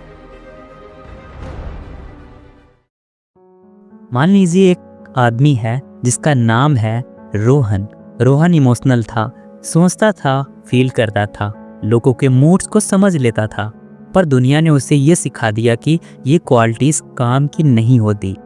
एक पर्सनल सेटबैक के बाद रोहन ने एक डिसीजन लिया, अब मैं वीक नहीं रहूँगा, सिर्फ लॉजिक। शुरू में सब ठीक लगता है, रूटीन सेट हो जाता है, फोकस इम्प्रूव हो जाता है और डिसिप्लिन आ जाता है। करियर में ग्रोथ दिखने लगती है, पर धीरे धीरे कुछ और चेंज होने लगता है। लोग कहते हैं कि तू सुनता नहीं, तू कोल्ड हो गया है। रोहन मानता नहीं, उसे लगता है कि वो बस प्रैक्टिकल हो गया है। यहाँ दिक्कत ये नहीं थी कि रोहन स्ट्रांग बन गया, दिक्कत ये थी कि उसने लोगों को समझना छोड़ दिया। मैस्कुलिन एनर्जी ने कंट्रोल ले लिया पर फेमिनिन एनर्जी को सप्रेस कर दिया गया। Result, efficiency without empathy. और यही स्टेज होती है जहां इंसान सक्सेसफुल तो लगता है पर डिस्कनेक्ट फील करता है।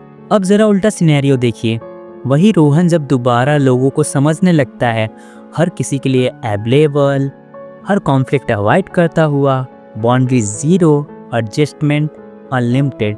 यहाँ प्रॉब्लम अलग है, लोग रोहन को अच्छा कहते हैं पर सीरियसली नहीं लेते।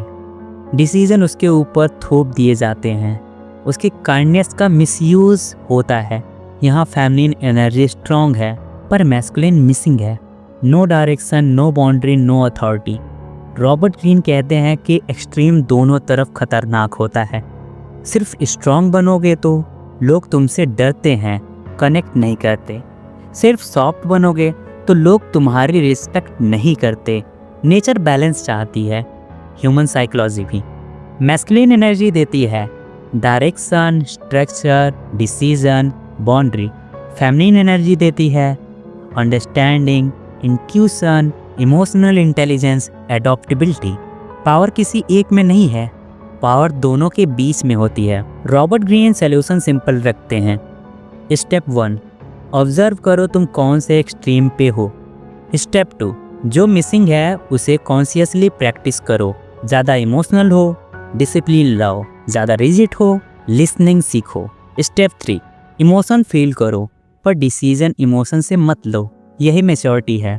जो इंसान बैलेंस होता है वो ना डोमिनेट करता है ना कोलैप्स होता है। वो समझता है पर खुद को लूज नहीं करता। इसलिए ऐसे लोग नेचुरली इन्फ्लुएंशियल होते हैं, उन्हें फोर्स नहीं लगानी पड़ती।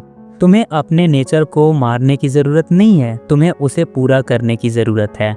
मैस्कुलिन और फेमिनिन एक दूसरे के दुश्मन नहीं हैं, दोनों अधूरे हैं जब तक एक साथ ना हो। यहाँ एक सवाल नेचुरली उठता है, अगर बैलेंस इतना ज़रूरी है तो ज़्यादा लोग बैलेंस क्यों नहीं होते?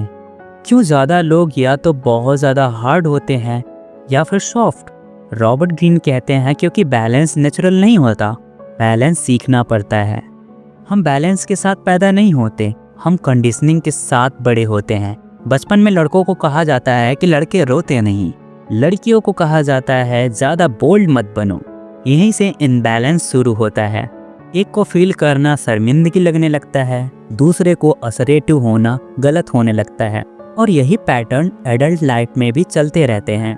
Work place example, office environment को देखिए। कुछ लोग सिर्फ रिजल्ट पे फोकस करते हैं, टीम बर्न आउट हो जाती है। कुछ लोग सिर्फ हार्मनी पे फोकस करते हैं, डिसीजन ही नहीं हो पाता। जो लीडर सक्सेसफुल होता है वो दोनों चीजों को कंबाइन करता है, क्लियर डायरेक्शन और ह्यूमन अप्रोच। यही लॉ 12 का रियल वर्ल्ड एप्लीकेशन है। आइए इसे रिलेशनशिप एंगल से समझते हैं। रिलेशनशिप में इनबैलेंस और ज्यादा डैमेज करता है। जब एक पार्टनर सिर्फ कंट्रोल करता है और दूसरा सिर्फ एडजस्ट करता है तो रिलेशनशिप सरवाइव कर सकता है, हेल्दी नहीं। हेल्दी रिलेशनशिप में बाउंड्रीज होती हैं पर इमोशंस भी रिस्पेक्टेड होते हैं। लव सिर्फ फीलिंग नहीं है, लव स्ट्रक्चर के बिना सरवाइव नहीं करता। Hidden danger of separation, Robert Greene warning देते हैं, जो एनर्जी तुम सप्रेस करते हो वो गायब नहीं होती, वो फ्रस्ट्रेशन बन जाती है, पैसिव एग्रेशन बन जाती है, सडन एंगर बन जाती है। इसलिए कुछ लोग अचानक एक्सप्लोड करते हैं जबकि बाहर से वो काम दिखते हैं। इम्बैलेंस का ये सबसे डेंजरस फॉर्म है। शैडो इंटीग्रेशन, यहाँ कार्ल जंग का कॉन्सेप्ट आता है। शैडो का मतलब तुम्हारा वो हिस्सा जिसे तुम एक्सेप्ट नहीं करते। स्ट्रॉन्ग इंसान का शैडो होता है सेंसिटिविटी, सॉफ्ट इंसान का शैडो होता है अग्रेशन। जब तक तुम अपने शैडो को एक्सेप्ट नहीं करते तुम कंप्लीट नहीं होते। लॉ 12 असल में शैडो इंटीग्रेशन का ही मॉडर्न वर्जन है। डेली लाइफ प्रैक्टिस, बैलेंस कोई फिलॉसफी नहीं है, ये डेली प्रैक्टिस है। डिसीजन लेने से पहले पॉज, इमोशन को नाम देना, रिएक्शन से पहले रिस्पॉन्स। ये छोटी चीजें लॉन्ग टर्म में पर्सनालिटी बदल देती हैं। पावर का मतलब डोमिनेशन नहीं होता, रियल पावर होती है जब तुम गुस्सा महसूस करो पर उसके स्लेव ना बनो। यही वजह है कि बैलेंस लोग साइलेंटली पावरफुल होते हैं। वो चिल्लाते नहीं, वो पैनिक नहीं करते। अगर तुम अपनी लाइफ को देखो तो शायद तुम किसी एक एक्सट्रीम पर हो। ये गलत नहीं है, ये सिर्फ इनकम्प्लीट है। रॉबर्ट ग्रीन कहते हैं कि जो अपने अंदर के कॉन्फ्लिक्ट को रिजॉल्व कर लेता है उसे दुनिया कंफ्यूज नहीं कर सकती। तुम्हें ज्यादा हार्ड बनने की जरूरत नहीं है, तुम्हें ज्यादा सॉफ्ट भी बनने की जरूरत नहीं है। तुम्हें बस इतना स्ट्रांग बनना है कि तुम फील कर सको और इतना सॉफ्ट बनना है कि तुम डिसीजन ले सको। यही बैलेंस है, यही मैच्योरिटी है। Law of aimlessness. सोचो एक ऐसा इंसान जो रोज सुबह उठता है, अलार्म बंद करता है, फोन चेक करता है, काम पर जाता है, दिन खत्म होता है, फिर अगला दिन बिल्कुल वैसा ही शुरू होता है। ऊपर से सब नॉर्मल लगता है पर अंदर कुछ सही नहीं होता। अंदर एक सवाल बार बार घूमता रहता है, मैं ये काम क्यों कर रहा हूँ। रॉबर्ट ग्रीन कहते हैं इंसान की सबसे खतरनाक प्रॉब्लम ना गरीबी है ना फेलियर, बल्कि एमलेसनेस है, यानी बिना किसी क्लियर डायरेक्शन के जीना। जानवर इस प्रॉब्लम से कभी नहीं जूझते। शेर को पता है कि उसे क्या करना है, पंछी को पता होता है कि उसे कहाँ जाना है, पर इंसान के पास अलग शक्ति होती है, चॉइस की। और वही चॉइस जब कंट्रोल में ना हो सबसे बड़ा श्राप बन जाती है। आज का इंसान हजारों चीज़ों में फंसा हुआ है। करियर भी चाहिए, पैसा भी चाहिए, रिस्पेक्ट भी चाहिए, लोगों की अप्रूवल भी, पर इन सब के बीच एक चीज़ मिसिंग होती है, अपना खुद का एम। जब इंसान के पास अपना एम नहीं होता तो वो दूसरों के एम में काम करता रहता है, कंपनी के लिए, सिस्टम के लिए, सोसाइटी के रूल्स के लिए, और धीरे धीरे वो अपनी जिंदगी का ड्राइवर नहीं रहता, सिर्फ पैसेंजर बन जाता है। एमलेसनेस का एक और निशान होता है कांस्टेंट रेस्टलेसनेस। तुम एक चीज़ शुरू करते हो, फिर थक जाते हो, फिर दूसरी चीज़, फिर कंपैरिजन, फिर सेल्फ डाउट। तुम्हें लगता है कि प्रॉब्लम तुम में है, लेकिन असल प्रॉब्लम ये होती है कि तुम्हारी एनर्जी को कोई सेंट्रल डायरेक्शन नहीं मिल रहा। ग्रीन कहते हैं जब इंसान का जीवन किसी एम से बंधा नहीं होता तो उसकी इमोशनल एनर्जी उल्टा काम करने लगती है, जलन पैदा होती है, दूसरों की सक्सेस चुभने लगती है, छोटी बातों पर गुस्सा आता है और दिमाग बेकार की चीज़ों में उलझने लगता है। मॉडर्न दुनिया इस प्रॉब्लम को और गहरा बना देती है। सोशल मीडिया तुम्हें हर मिनट दिखाता है कि कोई तुमसे आगे निकल गया, लेकिन तुम ये नहीं देख पाते कि उन लोगों के पास एक चीज़ कॉमन होती है, क्लियरिटी ऑफ एम। बिना एम के इंसान समुंदर में छोड़ी हुई बोट जैसा होता है, लहरें जहाँ ले जाएं वहीं पहुँच जाती हैं। और सबसे खतरनाक बात यह है कि अगर तुम खुद डिसाइड नहीं करते कि तुम क्या बनोगे तो दुनिया तुम्हारे लिए डिसाइड कर देगी। रॉबर्ट ग्रीन यहाँ पे एक इम्पॉर्टेंट बात कहते हैं, हर इंसान के अंदर एक इनर गाइडिंग सिस्टम होता है, एक नेचुरल इंक्लिनेशन, एक अंदर की आवाज जो बताती है कि तुम किस चीज के लिए बने हो। लेकिन जैसे जैसे हम बड़े होते हैं, पेरेंट्स, टीचर, सोसाइटी उन आवाज को दबाते चले जाते हैं और रिजल्ट हम जीने लगते हैं पर डायरेक्शन के बिना। लॉ 13 का पहला लेसन बिल्कुल क्लियर है, जिंदगी में स्ट्रगल का रीजन अक्सर मेहनत की कमी नहीं होती बल्कि एम की कमी होती है। जब तक तुम इस बात को नहीं समझोगे तुम जितना भी भाग लो अंदर का खालीपन भरता नहीं। अब हम बात करते हैं अपने एम को कैसे आइडेंटिफाई करें। अभी हमने देखा कि कैसे एमलेसनेस इंसान को अंदर से खा जाता है। अब सवाल ये है कि इसका सलूशन क्या है। रॉबर्ट ग्रीन यहाँ एक क्लियर बात करते हैं, एम कोई बाहर से मिलने वाली चीज नहीं होती, न किसी मोटिवेशनल कोट से, न किसी सेमिनार से। एम अंदर से उभरता है। हर इंसान के अंदर एक नेचुरल टेंडेंसी होती है, कुछ कामों की तरफ हम बिना वजह के खिंचते चले जाते हैं। वहाँ टाइम भी तेज भागता है, वहाँ थकान कम महसूस होती है। ये कोई कोइंसिडेंस नहीं होता, ये तुम्हारे इनर गाइडिंग सिस्टम के सिग्नल्स होते हैं। लेकिन दिक्कत ये है कि हम इन सिग्नल्स को इग्नोर करना सीख जाते हैं, क्योंकि दुनिया हमसे पूछती है इसमें स्कोप है, इसमें पैसा है, लोग क्या कहेंगे, और हम अपनी ही आवाज पर डाउट करने लगते हैं। लॉ 13 कहता है तुम्हें अपनी लाइफ को एक सेंट्रल एम के अराउंड ऑर्गेनाइज करना होगा। ये एम परफेक्ट नहीं होता, ये शुरू में छोटा भी हो सकता है, पर ये एम तुम्हारे एनर्जी को एक जगह बांध देता है सोचो मैग्नीफाइंग ग्लास को, जब रोशनी इधर उधर बिखरी होती है कुछ नहीं होता, पर जब वही रोशनी एक पॉइंट पर आ जाती है तो आग पैदा हो जाती है। इंसान के साथ भी यही होता है। जब तुम एक एम चुनते हो तो तुम्हारी एंजाइटी को कम करने लगती है, तुम्हारा स्ट्रेस बेकार का नहीं रहता, वो तुम्हें एक्शन में ढकेलने लगता है। ग्रीन एक और इम्पोर्टेंट बात बोलते हैं, एम तुम्हें सेफ फील कराता है। चाहे सिचुएशन अनस्टेबल हो, तुम्हारे पास एक डायरेक्शन होती है जिसके साथ तुम चल रहे होते हो। इसका मतलब ये नहीं कि गिरावट नहीं आएगी, फेलियर नहीं होंगे, लेकिन गिरावट के बाद तुम पूरी तरीके से टूट नहीं जाते, क्योंकि तुम जानते हो तुम किस रास्ते पर हो। मॉडर्न दुनिया में भी सबसे ज्यादा डेंजरस चीज है constant distraction, notification, opinions, comparison. जिसका एम क्लियर होता है उस पर सब काम असर करता है। वो सब कुछ फॉलो नहीं करता, वो सिर्फ वही चूज करता है जो उसके एम को सर्व करे। और धीरे धीरे इंसान के अंदर एक ऐसी फीलिंग आ जाती है, इनर सॉलिडिटी। वो दूसरों से जलता कम है, अपनी प्रोग्रेस पर ध्यान देता है, अपनी वीकनेस को भी टूल बना लेता है। ग्रीन के वर्ड में जब इंसान अपना एम पा लेता है तो उसकी निगेटिव इमोशन ट्रांसफर होने लगती हैं। गुस्सा डिसिप्लिन बन जाता है, रेस्टलेसनेस क्यूरियोसिटी बन जाती है, दर्द मीनिंग में बदल जाता है। और सबसे इम्पोर्टेंट बात, एम का मतलब ये नहीं कि तुमने पूरी लाइफ का आंसर पा लिया। एम का मतलब ये है कि तुमने अपनी लाइफ को एक डायरेक्शन दे दी। जिंदगी का गोल तुम्हें स्पेशल बनाने के लिए नहीं होता, जिंदगी का गोल तुम्हें भटकाने से बचाने के लिए होता है। जिस दिन तुमने अपना एम चुन लिया उस दिन से दुनिया तुम्हें चलाना बंद कर देगी और तुम अपनी जिंदगी खुद चलाना शुरू कर देते हो।